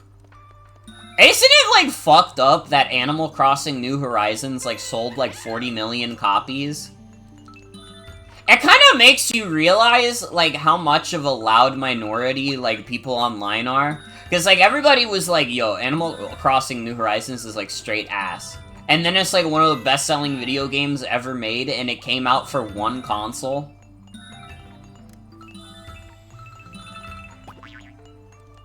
Dude, what the fuck?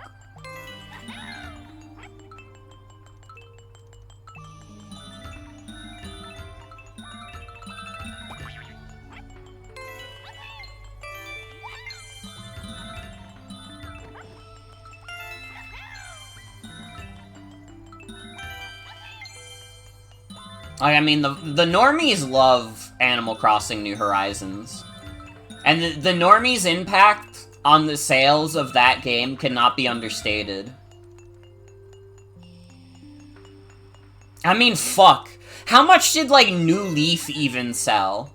I think, like, New Leaf literally sold, like, 30 million less. And this is not me commenting on the quality of Animal Crossing New Leaf versus New Horizons, by the way. I think that New Leaf is almost certainly a better video game. I just think it's fascinating that, like, New Horizons has really just sold that much. Despite, like, there being, like, a decent amount of, like, internet backlash to it not being as good as, like, the old ones. In a lot of people's opinions.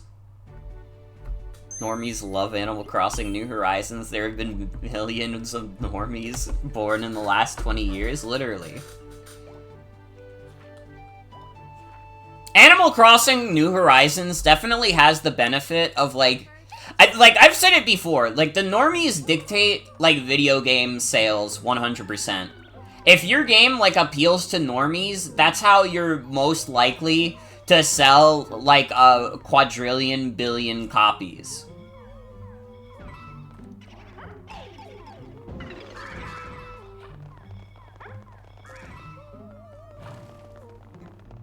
And, like, New Horizons had the benefit of being, like, on the Switch.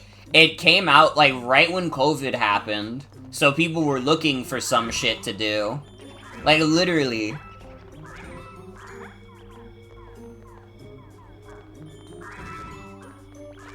I have played New Horizons, and I think it's, like, it's fine. I do think, like, people were a little silly about it. In terms of, like, oh my god, this is so much worse than the older ones. Because, like, I don't know. I kind of don't have that much fondness for Animal Crossing in general. Like, I'm a Tamagotchi head first and foremost. I would take a new Tamagotchi life game any day before I'd take another Animal Crossing game. Thankfully extremely far removed from Animal Crossing discourse. That's the way to be. I don't know. People go really hard for this game that is about, like, funny animals. What cartoon are you going this hard for? I think, like, most people got burnt out on New Horizons, but, like, they just weren't normal about it. Like, I'm sorry. I just think people were fucking bizarre about New Horizons.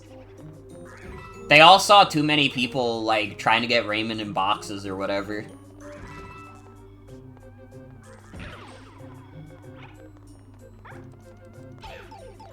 What the fuck? What the fuck? Get me up the stairs! Yeah, Animal Crossing New Horizons is the first Animal Crossing game to have skin tones that aren't just, like, white. Or at the very least, pale.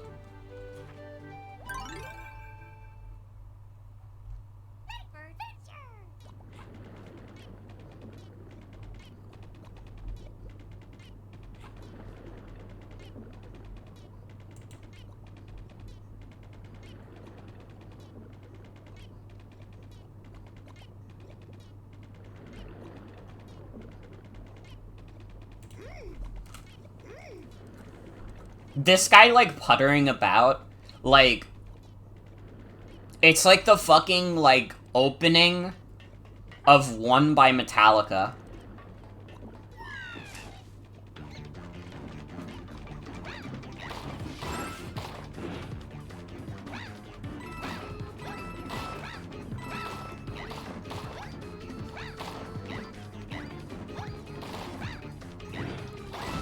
Crazy they didn't add it to New Leaf when they did that big update because Happy Home Designer was out by that point.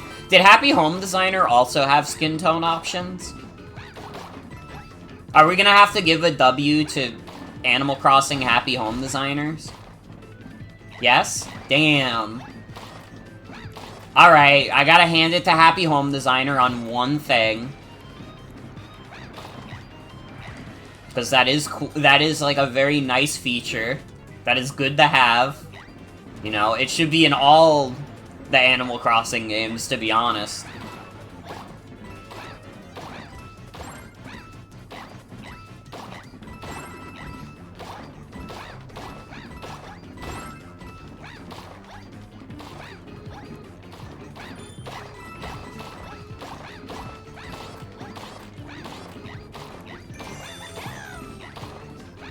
The gacha game having it before the first mainline title.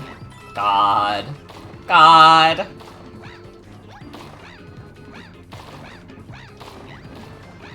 Okay, here's the thing. I think it's fair to have qualms about New Horizons. Maybe I think, like, people went a little too crazy on it, but, like, you know what? If you didn't enjoy New Horizons for whatever reasons, you know, fair enough. If you think that Pocket Camp is a better video game, you're crazy. I don't believe you. I think you're just saying shit. If you're telling me that the gacha mobile game is, like, better, like, you are, like, you chugged too much of the haterade, and, like, you're fucking, like, drunk off of it. Like, I don't believe you, just straight up. Oh, shit, I do need to be collecting more crowns. Fuck. Damn it. Well.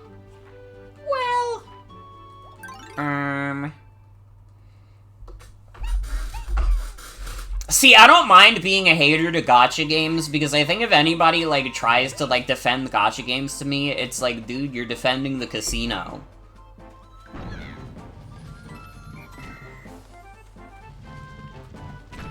Permanently drunk on haterade, but you don't even acknowledge mobile games. That's the way to be.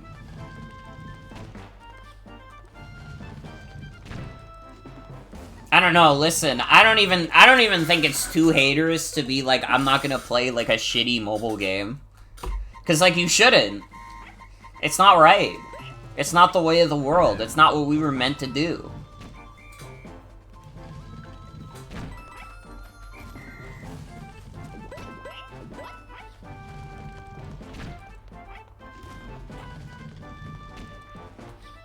We, as, like, a collective society, were not made to play Genshin Impact. It's not our nature.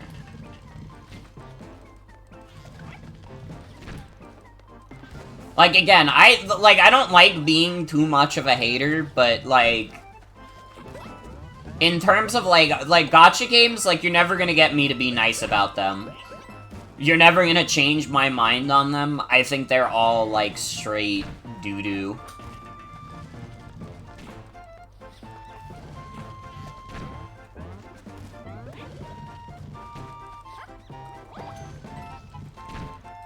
How the fuck do I even get down there? Oh, wait.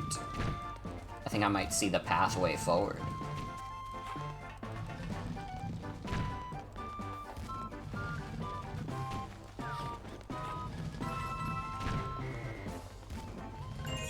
So that's the second one. Where the fuck is this first, like, diamond? Is it one of those? Is it that one? Is that the diamond in the plant?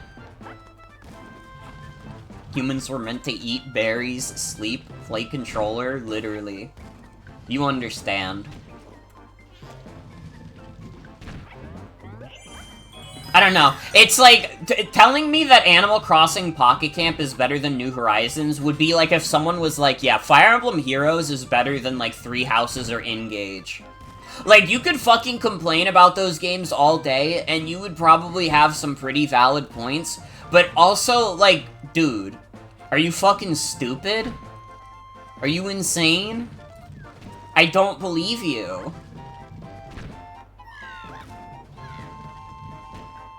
Fire Emblem Heroes, first and foremost, is like a fucking side game to all those. You know, Fire Emblem Heroes may be the moneymaker, but it's only allowed to be the moneymaker because those other games exist. And it's the same thing with Pocket Camp. Pocket Camp can only be a thing because Animal Crossing, like, well, no, I guess that's not as applicable. They don't have as many callbacks. It's crazy that Heroes is a side game. I have to admit, it is kind of fucking funny that Heroes is, like, pretty much the only time that, like, a Nintendo mobile game did, like, numbers. How the fuck did we, as a society, let that happen? I'm, like, still trying to wrap my head around, like, Fire Emblem Heroes being, like, one of Nintendo's only mobile games that has, like, made, like, a good chunk of change. Fan service, I guess? Even then, though, I mean, there was Dragalia Lost, and Dragalia Lost didn't set the world on fire. Like, I knew people who played Dragalia Lost, but by and large, Dragalia Lost was not a big moneymaker for Nintendo. Probably especially hurt because it was a collab game, and it wasn't making them a huge chunk of change.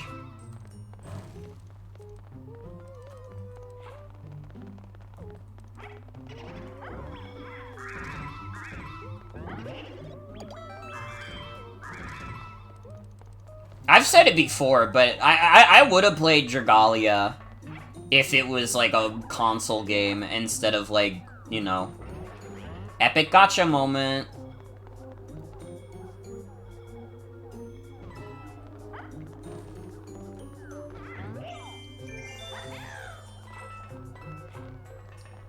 Like, I don't know, if Pokemon Go has shown me anything, it's not that I'm unwilling to play mobile games, it's that I'm unwilling to play gacha games. You're never gonna get me to play a gacha game, and those are all the mobile games that get, like, really popular in my circle.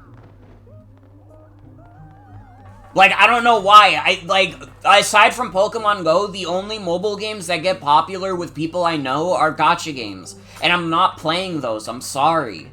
They could have, like, the greatest gameplay ever. And I'm not doing it because I don't want to go to the casino, okay? If I want to go to the casino, I'll go to Las Vegas. And that's just that's just the god-honest truth. 11 o'clock, it's time for a med check.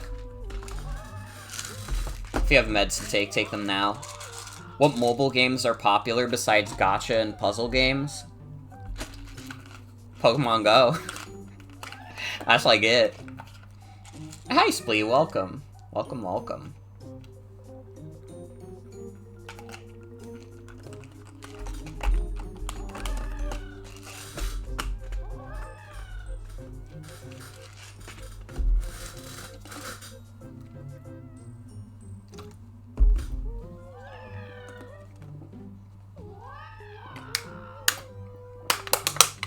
Did I kill the awful bird? I did! I did, we're in the DLC levels now. That dude is dead as hell.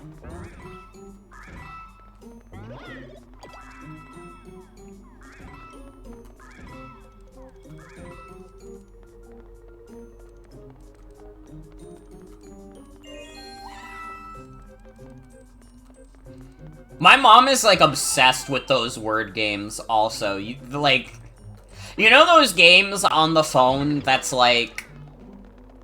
You get, like, a selection of letters, and you have to, like, connect them together to make, like, a whole list of words? My mom has, like, so many different versions of that specific type of game downloaded.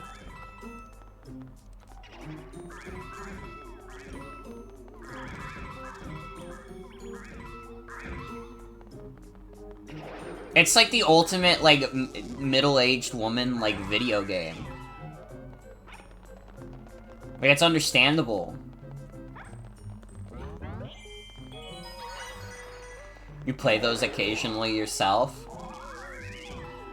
I feel like I tried to play one of those, and, like, what I concluded is that, like, despite the fact that I have an English degree, my vocabulary is not nearly colorful enough. Like, I don't know, at a certain point, I was, like, fucking grasping at straws.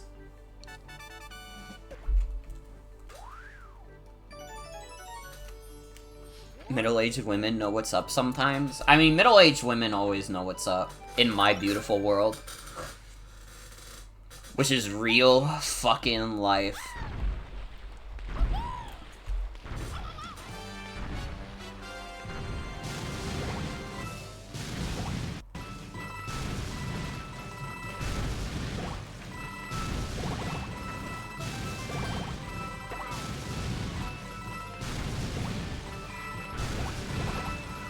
Eventually you learn the weird words in their dictionary and know how to use them.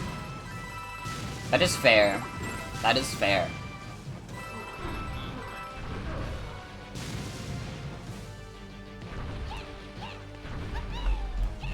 This one says spaghetti!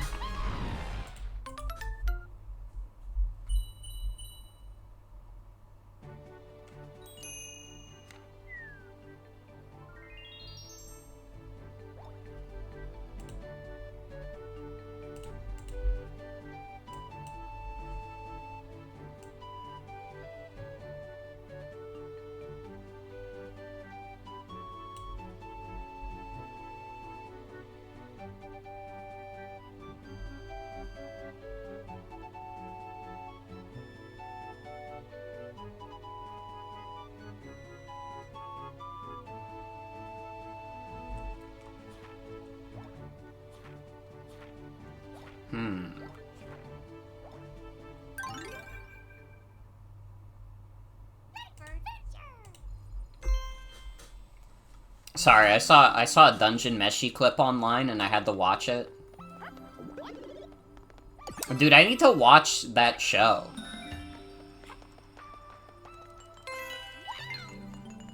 Although I wanted to like reread the manga before I did.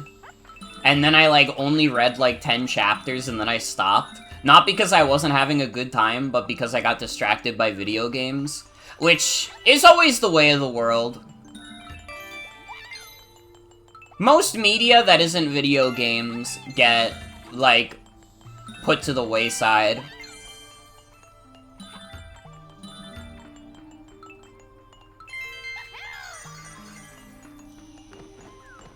You don't really read or watch much of anything. I feel like, honestly, I have heard good things about the dub. I might just watch the Dungeon Meshi dub so I can kind of, like, have it on in the background while I'm playing a video game. You play with toys, by the way. Toad dies, yay. What if that happened to you?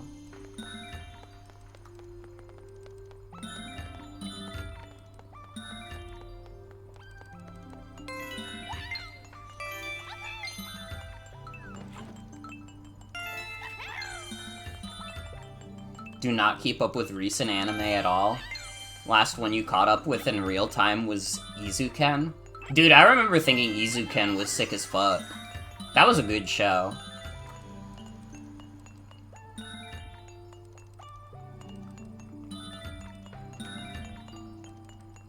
I do remember, there was a specific reason that I, like, kind of fell off Izuken a bit. It was, like, the mangaka was following some, like, weird people. And, like, people online were like, yo, they're following, like, weird as fuck people who are, like, posting, like, stuff that I do not want to say on stream. But people were like, is the mangaka into that? And then the mangaka was, like, passive-aggressive on Twitter. And was like, oh, you dumb Americans. Just because I follow these people doesn't mean I'm into that. Idiots. And it was just like, it was like, I don't know. It rubbed me the wrong way.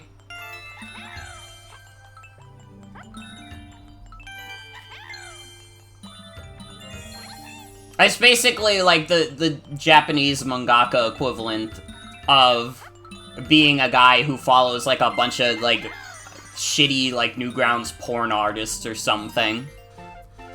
Like basically the equivalent to that.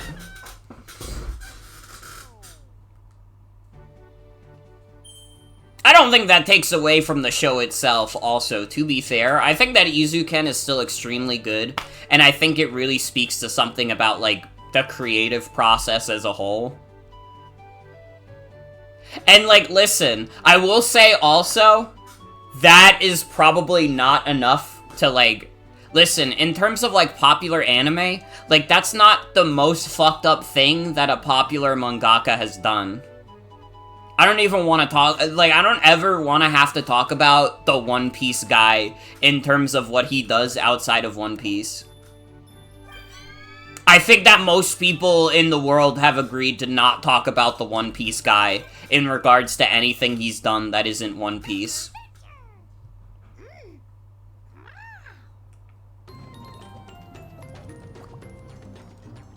Do not think you know about it? Don't worry. Don't worry about it. Go back to bed.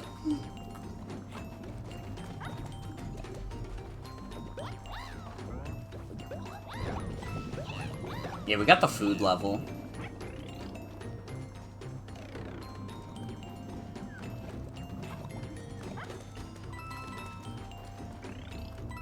I mean, basically what I'll say is, if the Izuken artist was following people who kind of are into, like, skeevy shit, the One Piece mangaka is friends with people who do skeevy shit.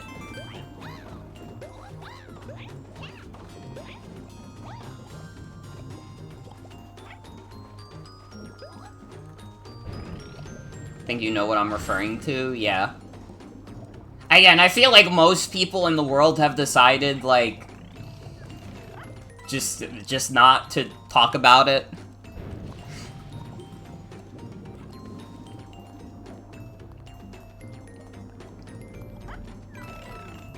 We need to do something about the guy who made My Hero Academia. Like, I don't know what we have to do, but I don't think he should be allowed to make manga.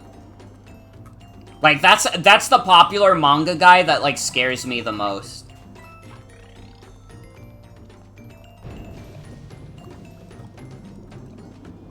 Not only that, but My Hero isn't even that good. I don't know. My Hero Academia is like an anime that could almost be good. I feel like it has like a cool idea to it, kind of.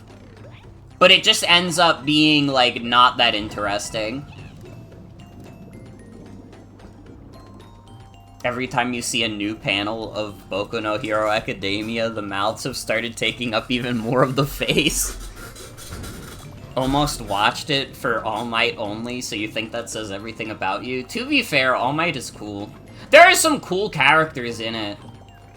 I liked, Uraraka. Even though the mangaka was weird about her, and it made me sad.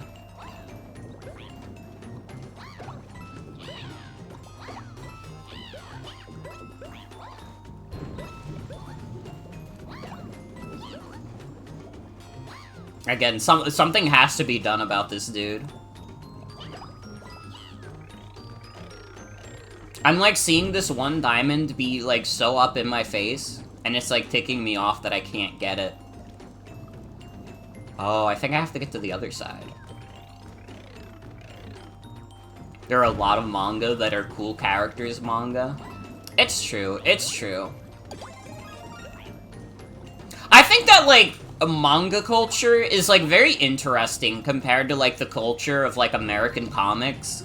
Like, I feel like, in general, a lot of manga is, like, more creator-focused. Which, you know, has its benefits and its downsides, but it's definitely, like, a bigger contrast. Like, I don't know. I could be wrong, but it definitely, like, in American comics, you do get more of the vibe that, like, you know, the corporation, in the end, gets, like, a big amount of say in, like, what is to be done in the comics.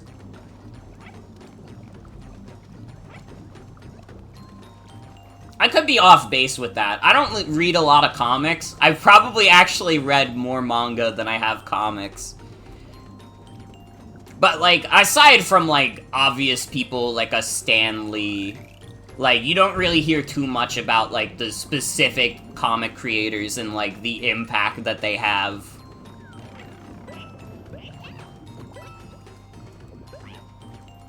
It's weird. Mm-hmm. Been hearing good things about Kagurabachi. I, like, recognize the title. I don't actually know which manga that is. Is that the one manga that had, like, the one guy with the sword that everybody was memeing on for a bit? Is that what Kagurabachi is?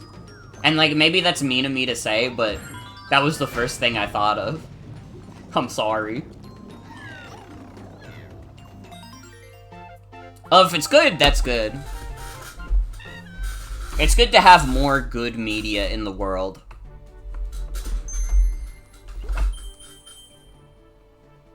Honestly, in general, like, I've been very happy that Dungeon Meshi has gotten as popular as it has.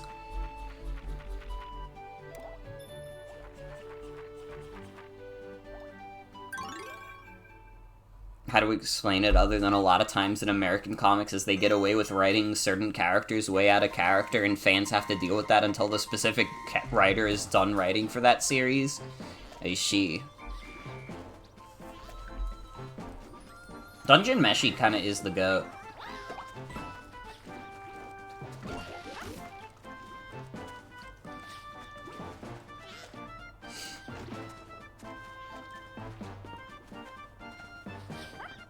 You've seen people who started reading Kagurabachi for the bit started saying it was actually good.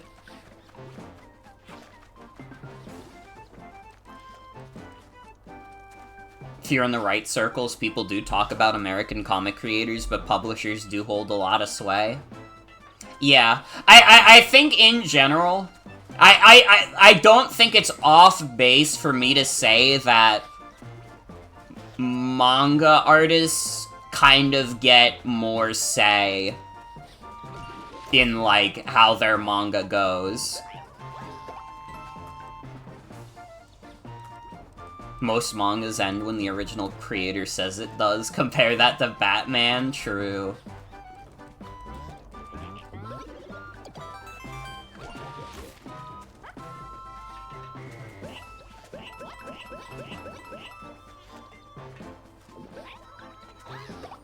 I think indie comics are more comparable to manga.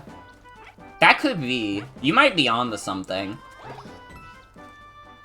And I mean, I have no doubt in my mind that at this point in history, like, a lot of indie comics could quite possibly take more influence from manga in general, as opposed to, like, more mainstream American comics.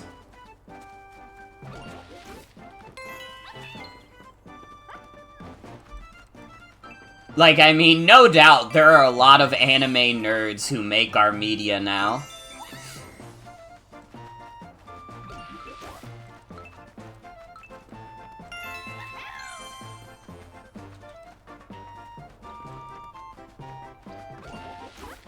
Did a whole project on this back in college, so you know so much. Hell yeah. Most indie publishers do let creators keep the rights to their comics and characters. Mm-hmm.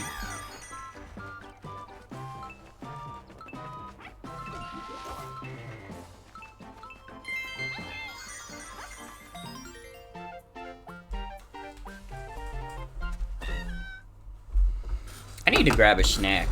I'm getting a little peckish.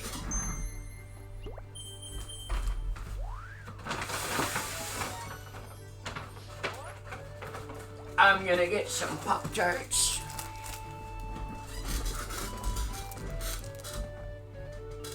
Ken Penders will always make sure Lara Sue's adventures are top quality. Fucking Ken Penders. Man, if you want to talk about an American comic artist that people talk about all the time for not good reasons, fuck's sake.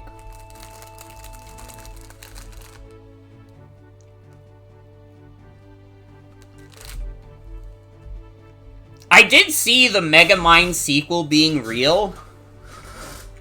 I watched the trailer for it, and it felt really stiff.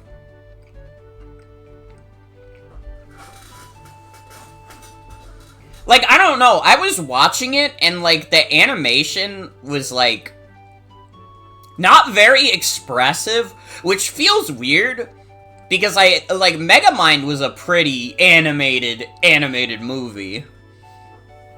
But I just watched this trailer, and it was like, yeah, that's what it felt like. It felt like a direct-to-DVD movie. That's how a lot of DreamWorks TV projects are. Mm-hmm. I don't know, I probably wouldn't have even realized it was like a direct-to-DVD kind of deal, because, like, those don't really exist anymore. You know? They just, like, drop real-ass movies on streaming now. So when you drop, like, a direct-to-DVD type movie on a streaming service, it, like, sticks out more, because it's like, dude. They put, like, fucking Turning Red on there. And you're gonna give us, like, the stiffest Megamind ever? I also noticed that the voices were different, but that wasn't as big of a deal to me because that movie came out, like, 10 years ago anyways.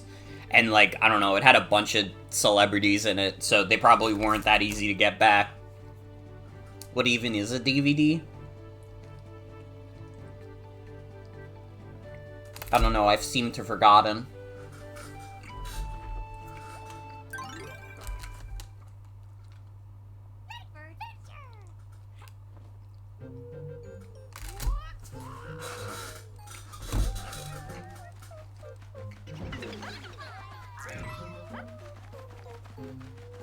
Gen Alpha spotted.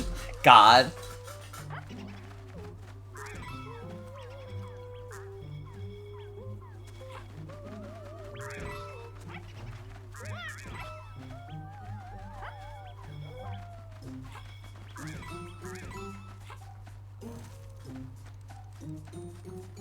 I don't know, the voice was very, like, different. when I first heard it. It did not sound like Will Ferrell or whoever it was who voiced Megamind in the original.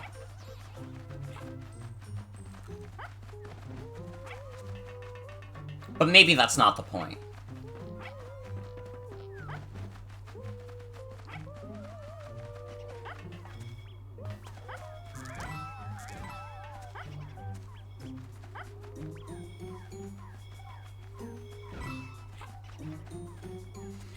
I don't know. In general, I'm not putting much stock in the Megamind, like, direct-to-DVD sequel to begin with.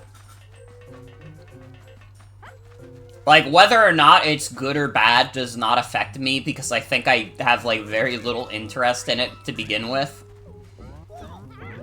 Like, I don't know, watching that trailer really did nothing for me. I watched it, and it immediately, like, if you didn't bring it up now, I actually would have forgotten that I even watched it.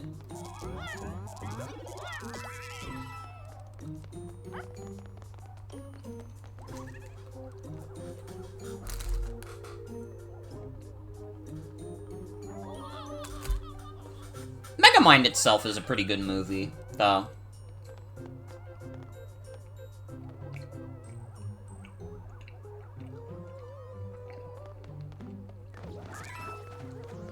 I'm a DreamWorks believer. When DreamWorks puts out a banger, they really, they put their whole pussy into it. And it's kind of wild with how, like, popular Megamind is online now, that, like, when that movie first came out, like, nobody gave a shit about it. Like, nobody cared about Megamind. It was, like, only the, like, 10-year-olds who gave a shit. And even then, like, it wasn't that many 10-year-olds.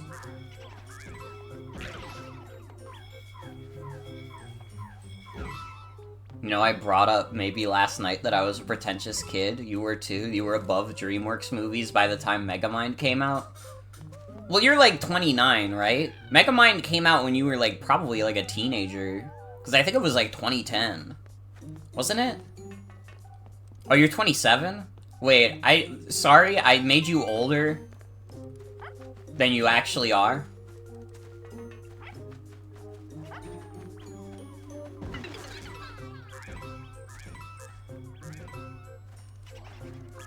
Saw Megamind when it came out and was like, it's okay. Mm-hmm.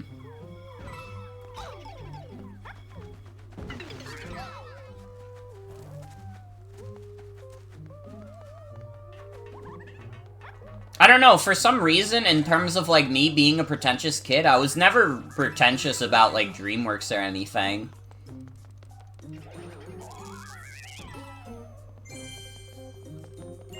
Fucking, you could get me to watch for fucking Shark Tale, probably. Give it up for Shark Tale, baby. Which, honestly, I'm not gonna... Here's the thing. I'm not gonna tell you that Shark Tale is a good movie, because it's not. It is a fucking fascinating movie in how bad it is. It is, like, insane that that movie came out the same year as Shrek 2.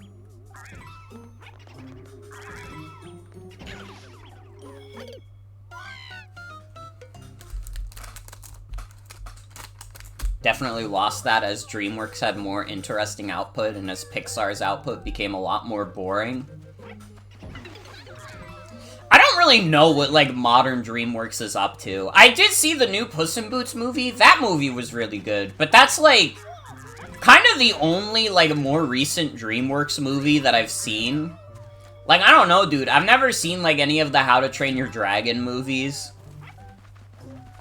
And, like, what the fuck else have they been doing in the past 10 years? They did, like, Boss Baby, and, like, you're fucking crazy if you think at any age of my life I was gonna be like, you know what would really hit the spot right now? Fucking Boss Baby.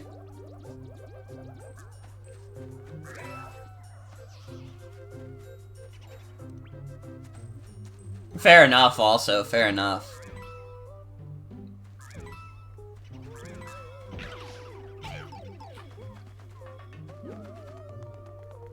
Think the era of animated kids movie is all over, but you also don't watch any more of them for some reason. mean, I don't know. My nieces, like, both watch, like, animated movies for kids. I don't think, like, the era of animated kids movies is over.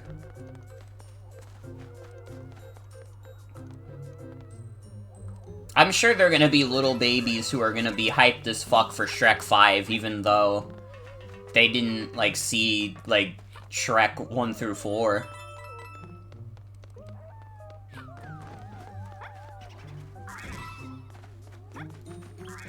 The Trolls movies are very good. I can't, like, I don't think I could ever watch the Trolls movies. Oh, I actually did see The Bad Guys. That movie was alright. I had fun watching that.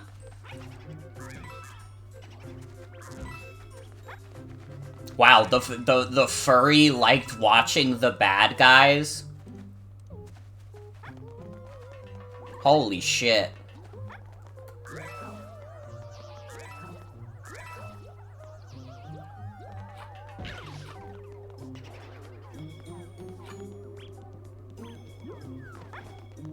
You're a furry?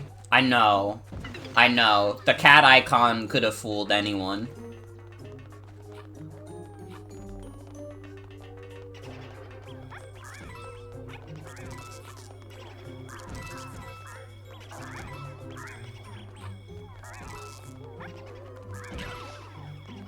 Fuckers. These boos are pissing me the fuck off. I mean, to be fair, like, The Bad Guys is, like, a fun watch. It's not, like, anything that crazy. In terms of, like, plot. It's just, like... These dudes are evil, but one of them starts having second thoughts about being evil. Because, like, one person is nice to him. And it kind of creates a divide for the villains. It's a setup for a kid's movie.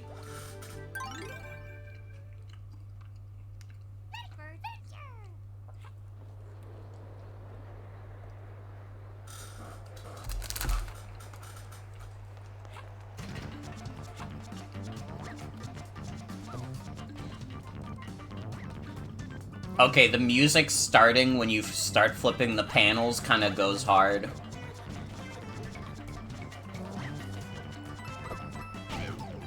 It makes you dare to ask the question, what if someone was nice to me, though?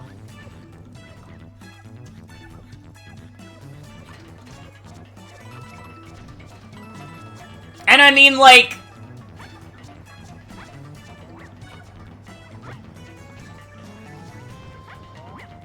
I don't know.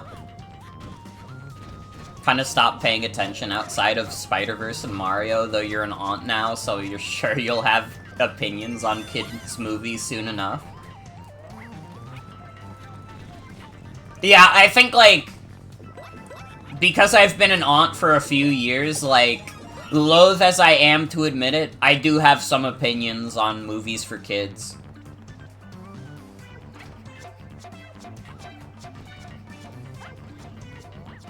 Like, I could try and pretend like I'm simply too cool for that, but I'm not. I'm not. Alright, I have a couple of nieces. It be like that.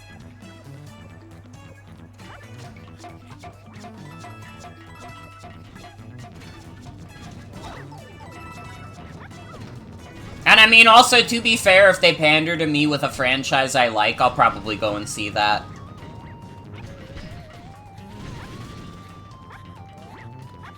I'm getting the fuck out of here. If we have to get the, like, one extra diamond on another level, so be it. That seems, like, risky as fuck. Your nephew likes to watch Encanto songs on YouTube. That movie looks cute.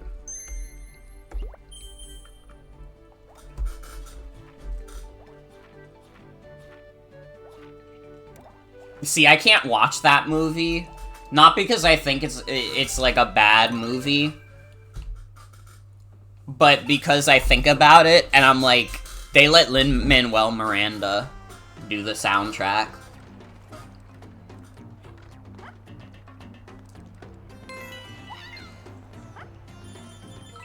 You and your two sisters are all lesbians, so you don't know if you're ever gonna be an aunt. Maybe, though.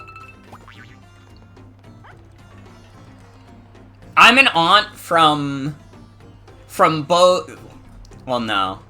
I am not... Here's the thing. I am not an aunt by blood. Because one of my nieces is my brother, who my brother is adopted. Maybe that's a little TMI, but that's the reality of the situation. And then my other niece is just like a very close family friend's daughter. Which I think still counts. Listen, if you don't count those things, like, what the fuck else am I supposed to call, like, a little 3-year-old who comes to my house a lot? Like, at least once a month, I see, like, one or two or both of these babies. Those are legit nieces? Exactly. Listen, family isn't always gonna be 100% by blood. That is important to remember.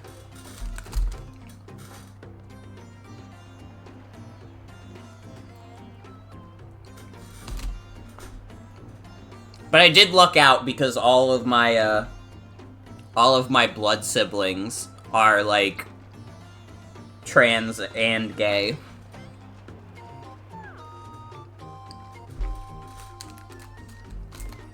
It's literally family, bruh.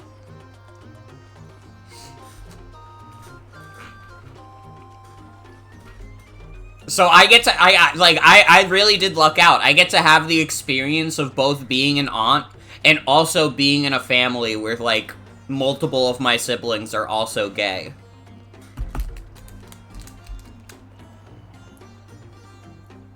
You have 5 brothers and they're all cishet except you? Damn.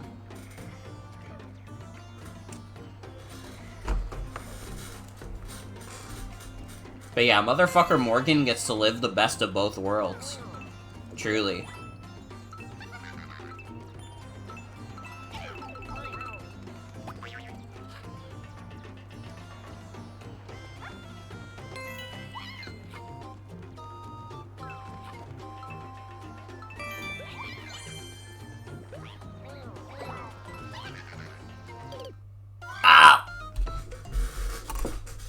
One is mostly nonverbal. He could be queer in some way, but if so, he can't really express it. Probably Ace, though, so you guess that counts? It could count. I think so.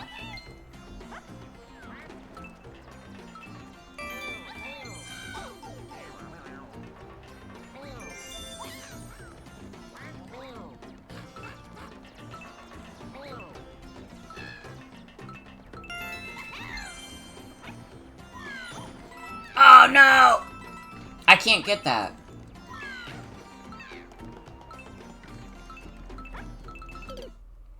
I died.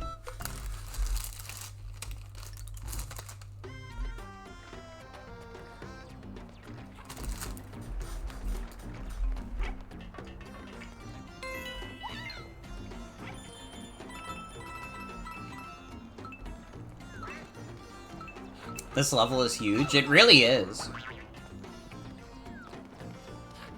They tricked you. It's huge for a Captain Toad level. Especially one where I have to collect all these damn crowns.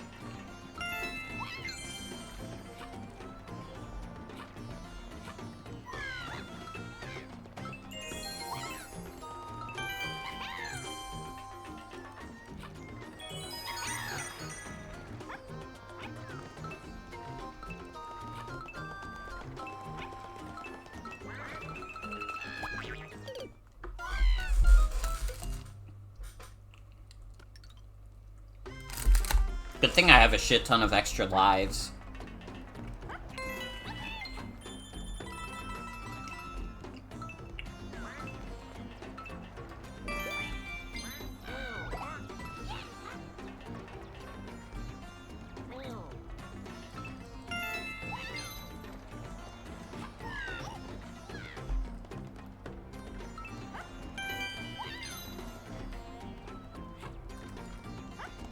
Honestly, thinking about it, also, like, being an aunt It is kind of crazy that I've dodged, like, having to acknowledge, like, shit like Bluey in a way other than, like, fucking adults online.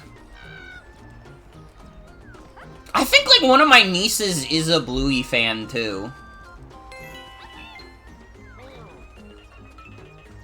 I don't know, like, Bluey is, like, the ultimate, like... That's the cartoon that I feel like the most people online would go hard for inexplicably. It's bewildering that I'm an aunt to reference CoComelon and clearly have no idea what it's like.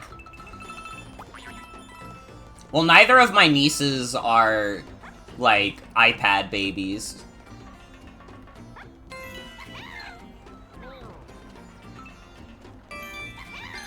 So I don't think I have anything to worry about.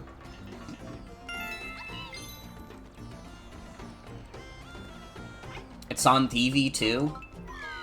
Here's the thing you have to remember also, one of my nieces, like, watched Dragon Ball.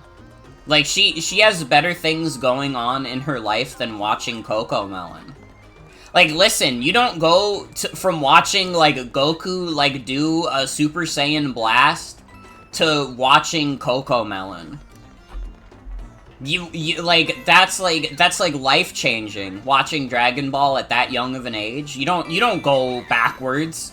You don't decide, you know what would really hit the spot after watching Goku save the Earth from the evil Frieza? Fucking CoComelon singing a song about, like, playing with toys. It's just not reasonable. To be clear also, I don't know how much she still is into Dragon Ball. I just remember she had, like, a big Dragon Ball phase.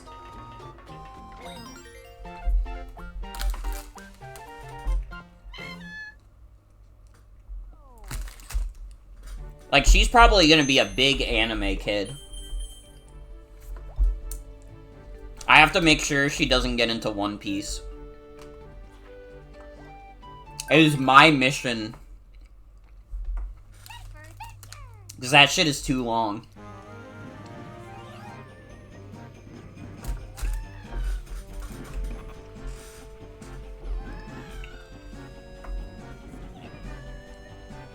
Dragon Ball is huge for a preschooler. No disrespect at all. You just also watched it as a preschooler and thought it was dope. See, I wish that I had been exposed to Dragon Ball as, like, a little baby kid, because I probably would have gotten obsessed with it. But it was too late in life for me.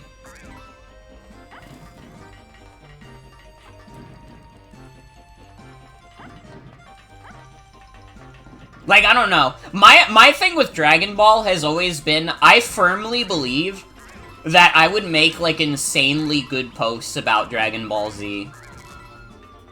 I don't know, there are just some series that I've thought about getting into purely because I think that I would make insanely good posts about them.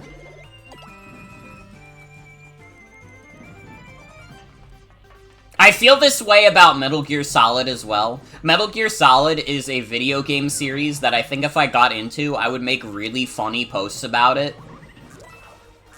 And, you know, maybe that's tooting my own horn a little bit too much, but I don't know. Here's the thing, it doesn't have to be funny to anyone else, it just has to be, like, extremely funny to me, and I'll just, like, randomly retweet it when I remember it, like, 4 years after tweeting it about it.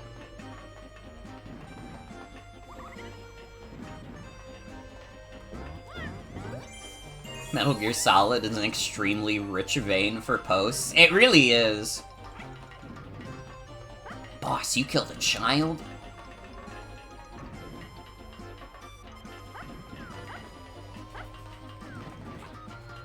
Just post about Vegeta being a jobber, you'll get the likes rolling. Your only criterion for posting or saying anything is if it's funny to you.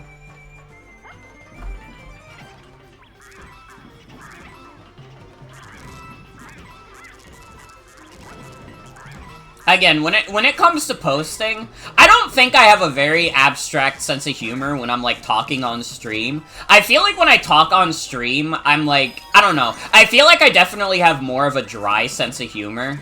I feel like that's how most people would describe, like, my humor on stream. I could be wrong. Maybe one of you guys is gonna tell me, like, Morgan, you're actually, like, so, like, funny in, like, a bluey way. And I won't know what that means. But I'll have no choice but to respect your opinion. But, like, when I post, man, it's like, that shit takes place in, like, another universe. Whitest sense of humor ever. Kinda real. Kinda real, actually.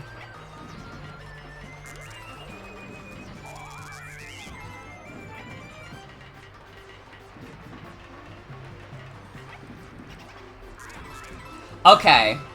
Can I complain about something with this DLC?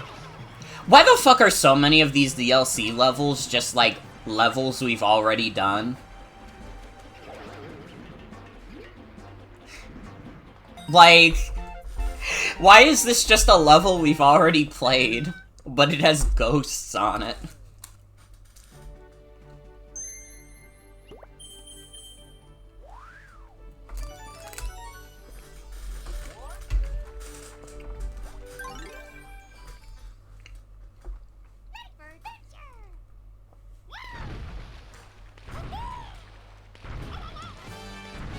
I don't know, I've said it before, like, I think a good example of, like, my randomly, like, kind of abstract sense of humor when it comes to posts is the Aaron Hansen cum coma post. Because it's fucking ridiculous enough that, like, nobody can reasonably get offended by it. It provides a good hearty chuckle about a made-up scenario where Aaron Hansen tragically dies of a cum coma. It's Captain Toad DLC, you don't think they wanted to try that hard? I mean, yeah. It's still, like, it's still bizarre. It is still bizarre.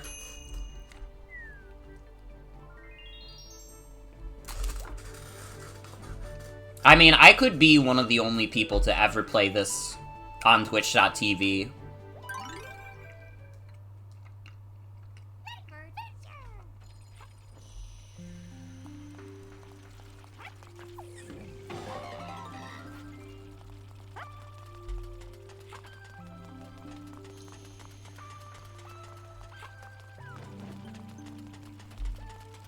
I think it could be cool if there were ghosts in every level, also. I'm the only other person you have any proof of playing it besides you.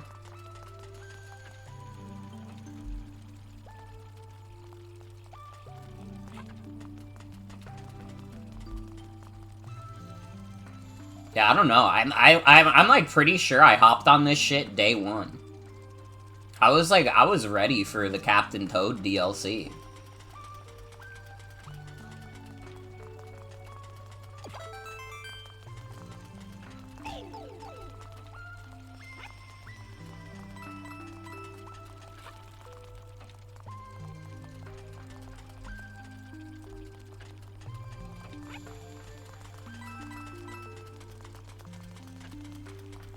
This level is too experimental for me.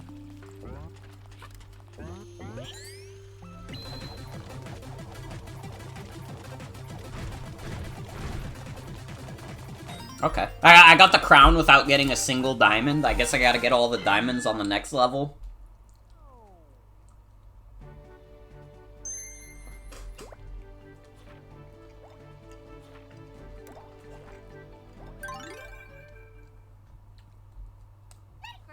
It's another fucking Boo level.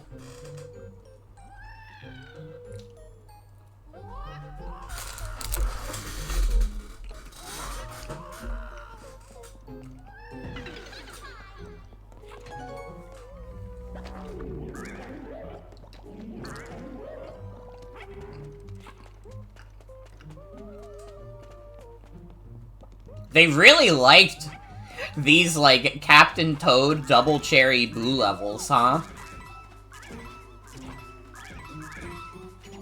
What a strange pack of levels this is.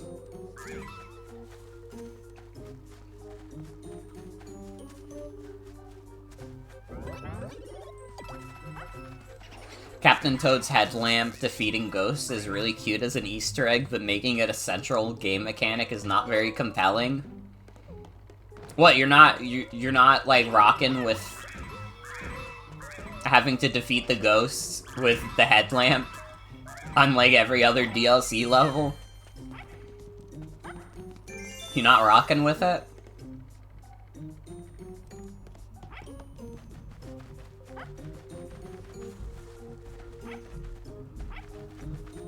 Oh, Star is home.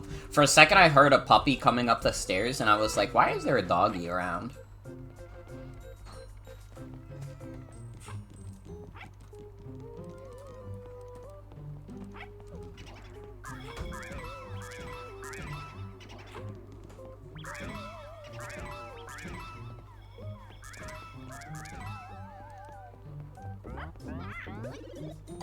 The image where you not rocking with me comes from is so fucking funny, but you can never reference it fully. Oh no, I can't reference it fully either, even though it is so fucking funny. It is like an insanely good post.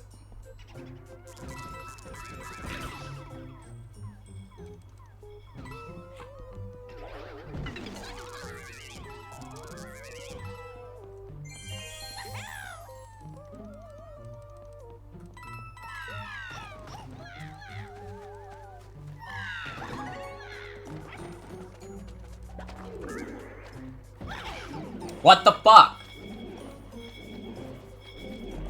Well, I'm going to die now.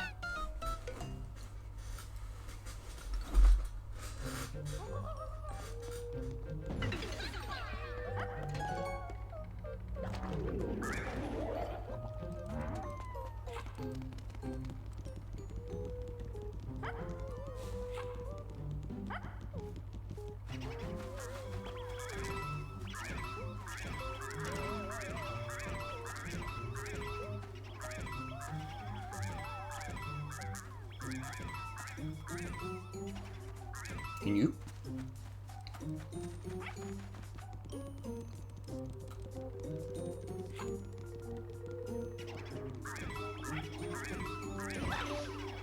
Fucker. You know what? I'm leaving. Fuck.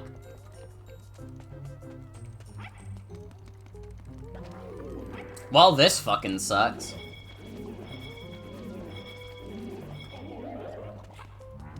Never mind, it's fine.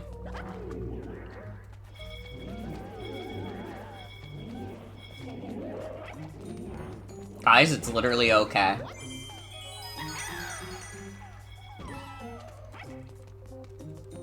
You know, if you just want to do it the long and very slow way, it's literally easy.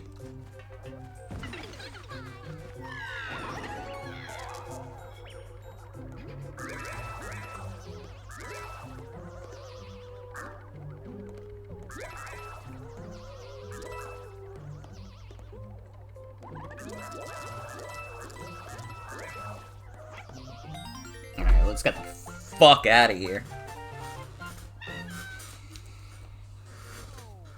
Are they really gonna make me fight the damn bird again? Are they gonna make me fight 2 birds? Oh, you gotta be fucking kidding me. Come on. Let's be mature.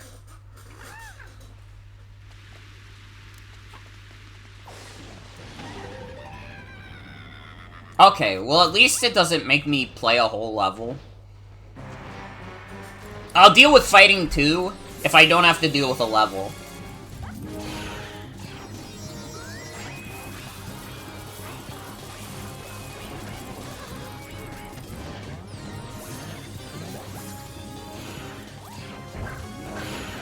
What the fuck?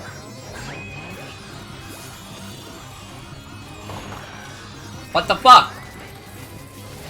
Wait, one of them is fake. Inside, it's fake. How do I know which one is the real one? Is it the one that's blue? Is it the one that's purple?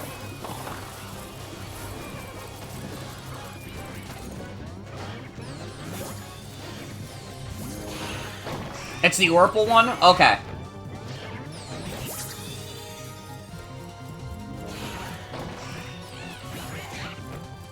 Okay, go for the purple one, always.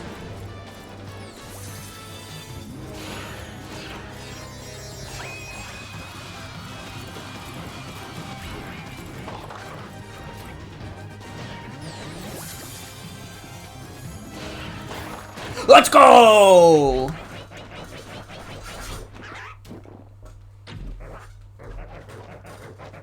The fake one tells you that it's your friend, but it's actually not.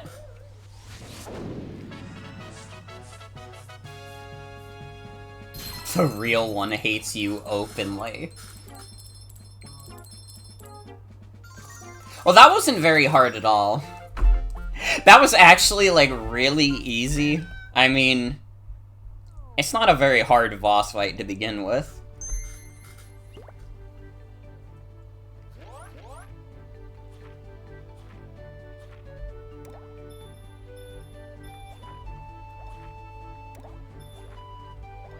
I gotta collect 45?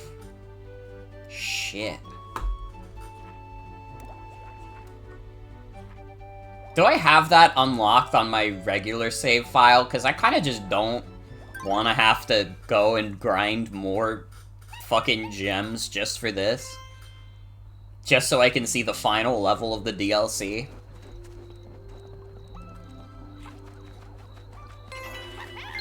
Because, like, almost certainly the final DLC level is just the mummy maze. And that's it. It just makes you play through the mummy maze.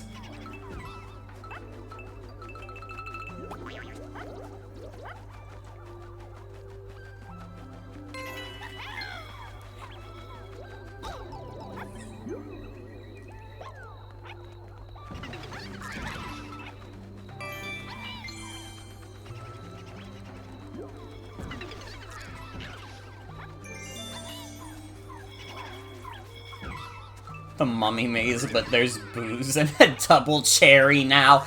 God. God. Yeah, I think my final thoughts overall on the DLC is that it's mid as fuck.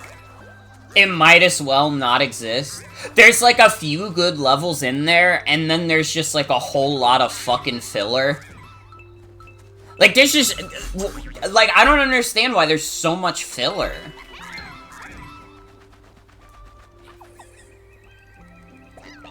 Like, there does not need to be this many levels that are just, like, use your headlamp to kill the booze.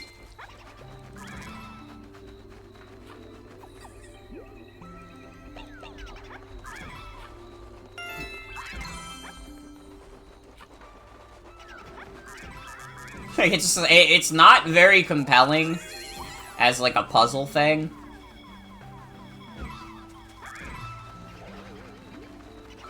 It doesn't really test my wit or anything.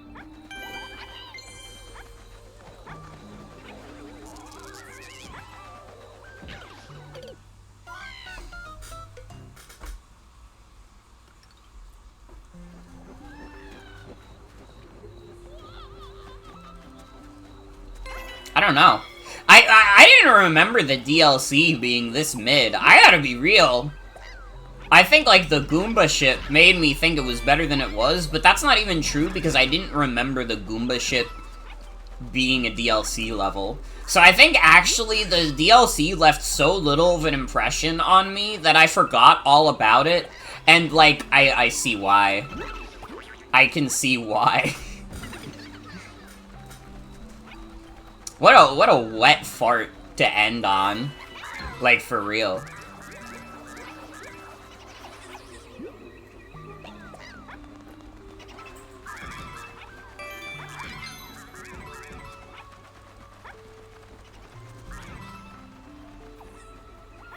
Well, this one's different, though, because it's kind of hard.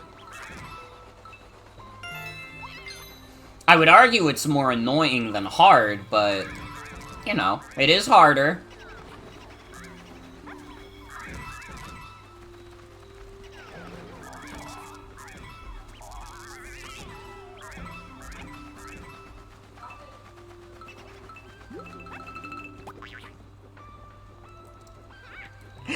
Dude, I can't keep doing this fucking level. Come on.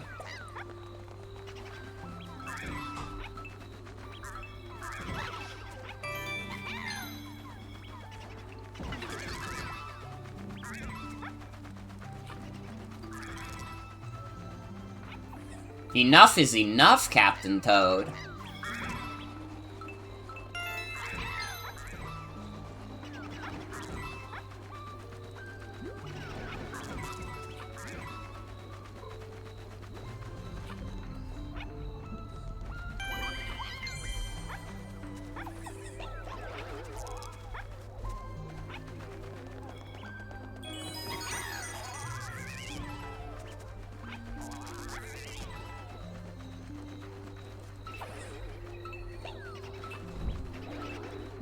Was the DLC free? No. No. To be fair, I don't think it was a crazy amount of money. But... I mean, I don't know. How much money was this DLC? I don't remember. It's like $6? I guess you could do worse with $6. You could probably do better, though. Because I gotta be real. This is like... It's like the ultimate Like, it is a fucking shoulder shrug, man. I don't even feel like finishing that level, dude. Like, I need to see if we even have the last level unlocked on the main file.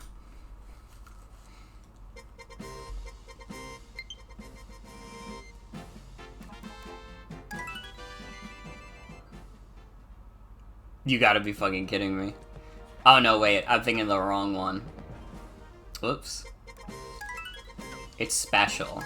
I went to bonus and I was like, there ain't no way. I didn't even unlock it on special. Oh wait, I did.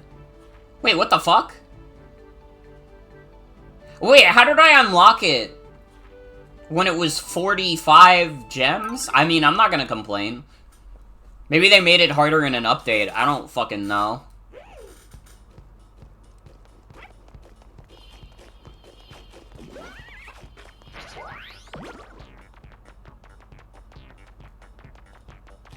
Anyways, this is the true final level of Captain Toad.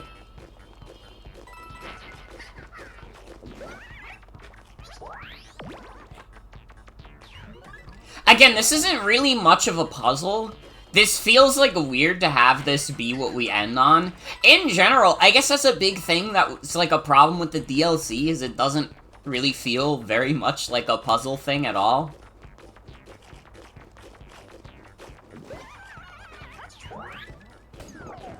I mean, I'll take running around this place than having to shine a light on a million boos.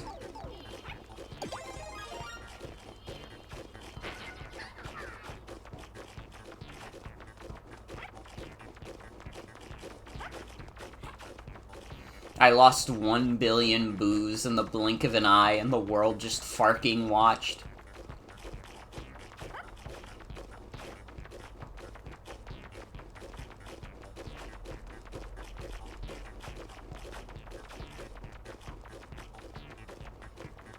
Do you like the mummy mazes, but you get where I'm coming from?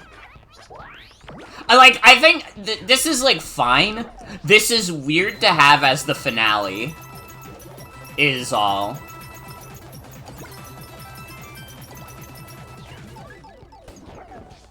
Though I guess, like, ending on the bird boss battles was also kind of a weird way to end.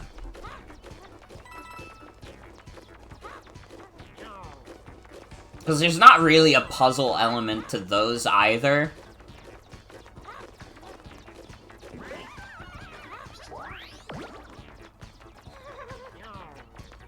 You like mummies and mazes, but you withhold comment. Captain Toad Mummy Maze. No review. I refuse. Just because I like mummies and mazes doesn't mean I have to go out and play the latest mummy maze.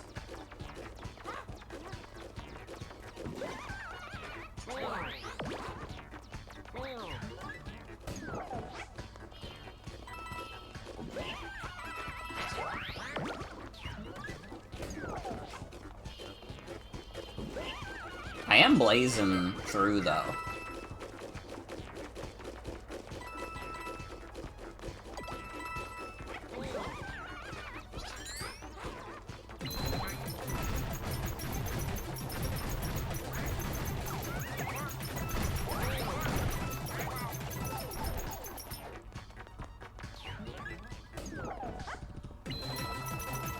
Damn, how many of these mummy mazes are there?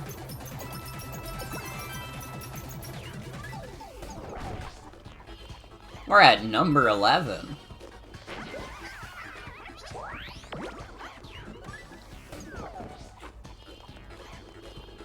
This is where they poured all the budget in this DLC. Is just designing as many mummy mazes as they could.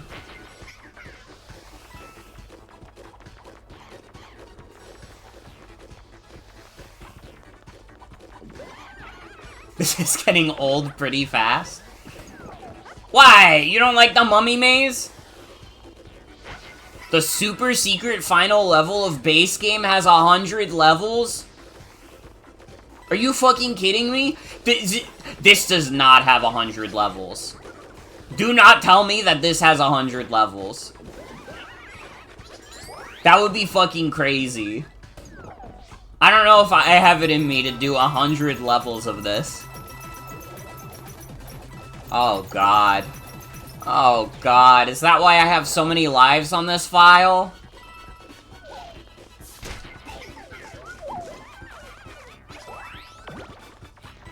Maybe it was 50? I don't want to do 50 either. I thought this was gonna be like 20. Jesus Christ.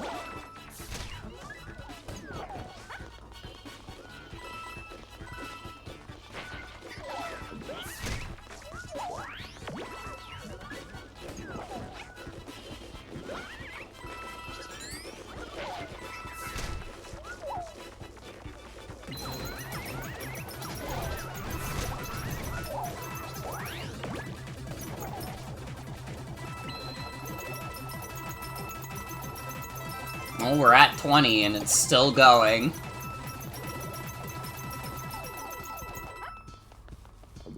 It was 50? I have to do 50 of these? God damn.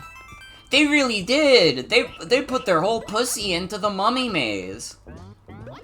God. I mean, we've come this far. We might as well see if we can get to the end. Fuck me, dude. It's like 12 in the morning.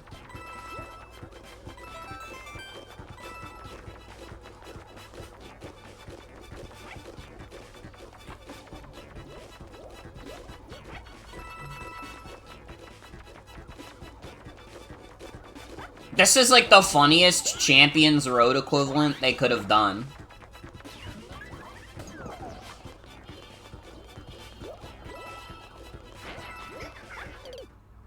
Oh no, I died.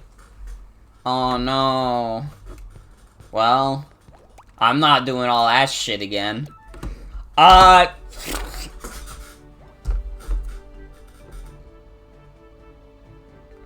This is a DLC. This is a DLC that I bought. How is this like $6 and still feels kind of like a ripoff? Like, I don't know, man. This is $6 and it still doesn't feel worth it, which is weird. But like, cause this is like a $40 video game, and like, I would say like Captain Toad is worthy of like being a $40 video game. But being a $6 DLC, like, I don't know. I don't know about this one. $6 is like a 1.2 hamburgers now, literally. I don't know, like, playing this DLC is like... There are like cool ideas, but like, let me, like... Collecting the crowns is like an interesting idea until they kind of overuse it, and then they combine it with the boo lamp gimmick, which is, like, not a great gimmick. I could have gone for more, like, cart ride levels, man. And, like, why are there so many reused levels? This DLC really did have 2 ideas. I don't know. I will say, base game Captain Toad is great. Obviously, like, I played in docked mode, which I would say is not the most ideal way. I would recommend if you're playing this on your own, play it in handheld mode. This was a Wii U game that used the Wii U gamepad extensively, after all. Game's great. I think Captain Toad is a really good game. This DLC is, like... This should have been, like, a free update or something. Paying more money for more Captain Toad, which actually just amounts to playing remixed versions of the same level, except, ooh, there's fucking ghosts, is like, I will say, it's a letdown. It is admittedly a letdown. I'm not a fan. It really, it's a little crazy. Man, sorry we couldn't end on a good note. Sorry we couldn't end on a good note. I was hoping the DLC would be better, but instead it was kind of like a 2-hour-long wet fart. I mean, again, there's some cool levels. Shout out to the fucking, like, shout out to the candy level. Shout out to the minecart level. Even though the minecart level is, like, also, like, kind of a remixed level, like, it does not play the same at all. It's not the same level, but you're, like, hitting ghosts. It's, like, a completely different level, because you're on a fucking minecart. It plays completely differently. I'm willing to, like, let it go on that one. The early crown-catching levels are cool. Although this one, I realized, is a reused asset. But at least this is, like, a cool reused asset, because this is, like, the opening intro thing that you never really get to play except when you're starting a new file of Captain Toad.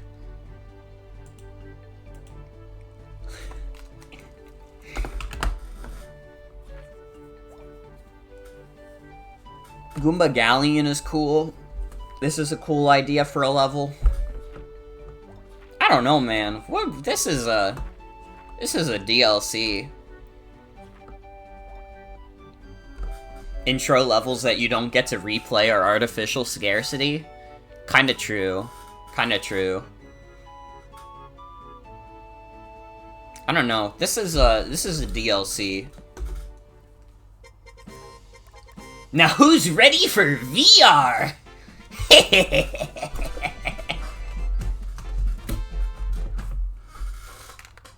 Alright, I'm gonna tell you how this feels in docked mode. Please set the console on a flat surface. You're not getting the webcam for this. I would like to know the ending.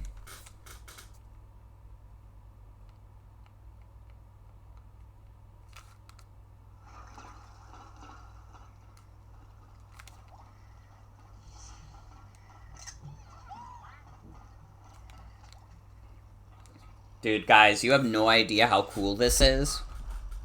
El Gato? The cat? Hold on. Check this out.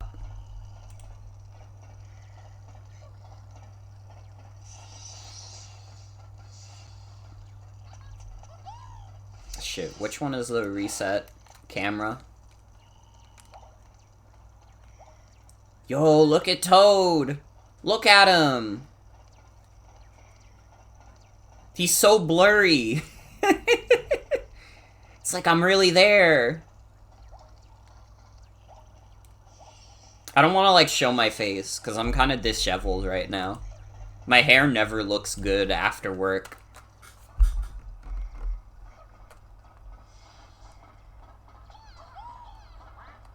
Dude, wait, you can see Toadette on a minecart in it.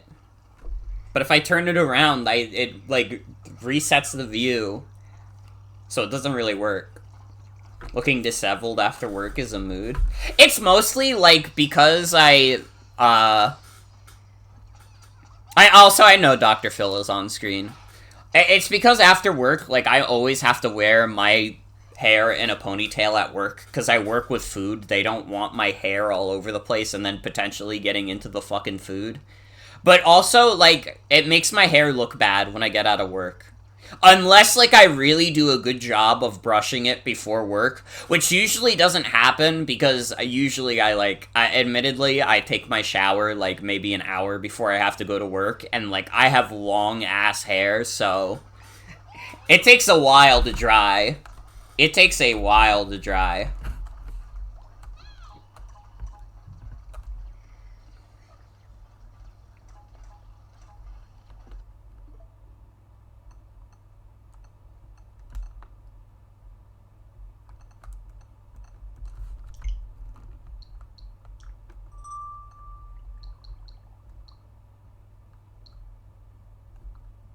Oh, that was a DLC. That was a DLC. That was a video game.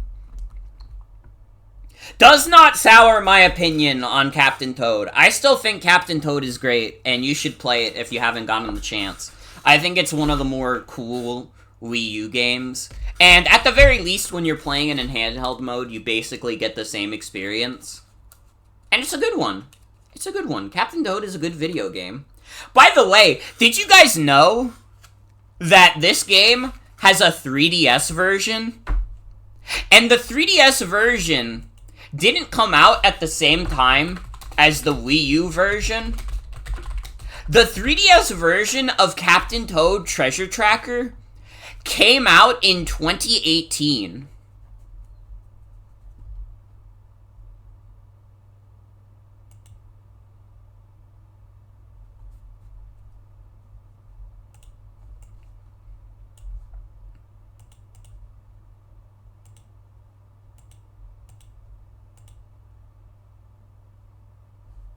Like, hold on.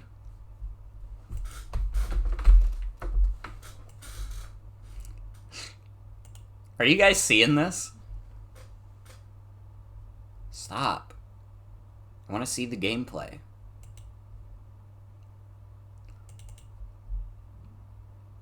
Like, this is raw. Let me know what you guys think of Captain Toad Treasure Tracker in the comments below. How much money does Captain Toad on 3DS cost? It probably has to be decently pricey, because how many people bought it?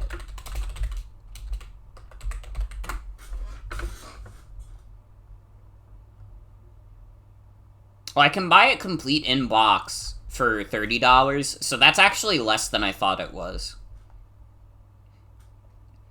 I gotta be honest, I thought that it was gonna be, like, way more.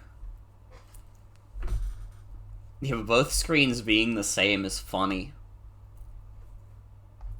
I don't know, maybe I'll buy the 3DS version of Captain Toad. It seems like a fun novelty to have.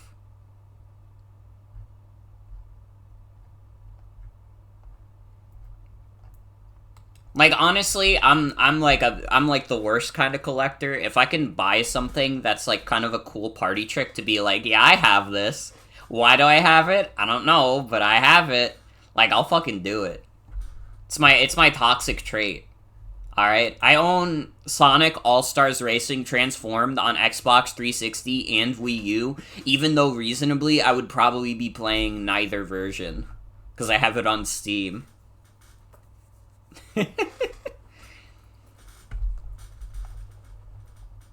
It's cooler on a shelf, though. It's cooler on a shelf. Alright? I feel more secure having it on a shelf. What if Valve blows up and they delete all my games and they said, your games suck, lol? And then what the fuck do I do?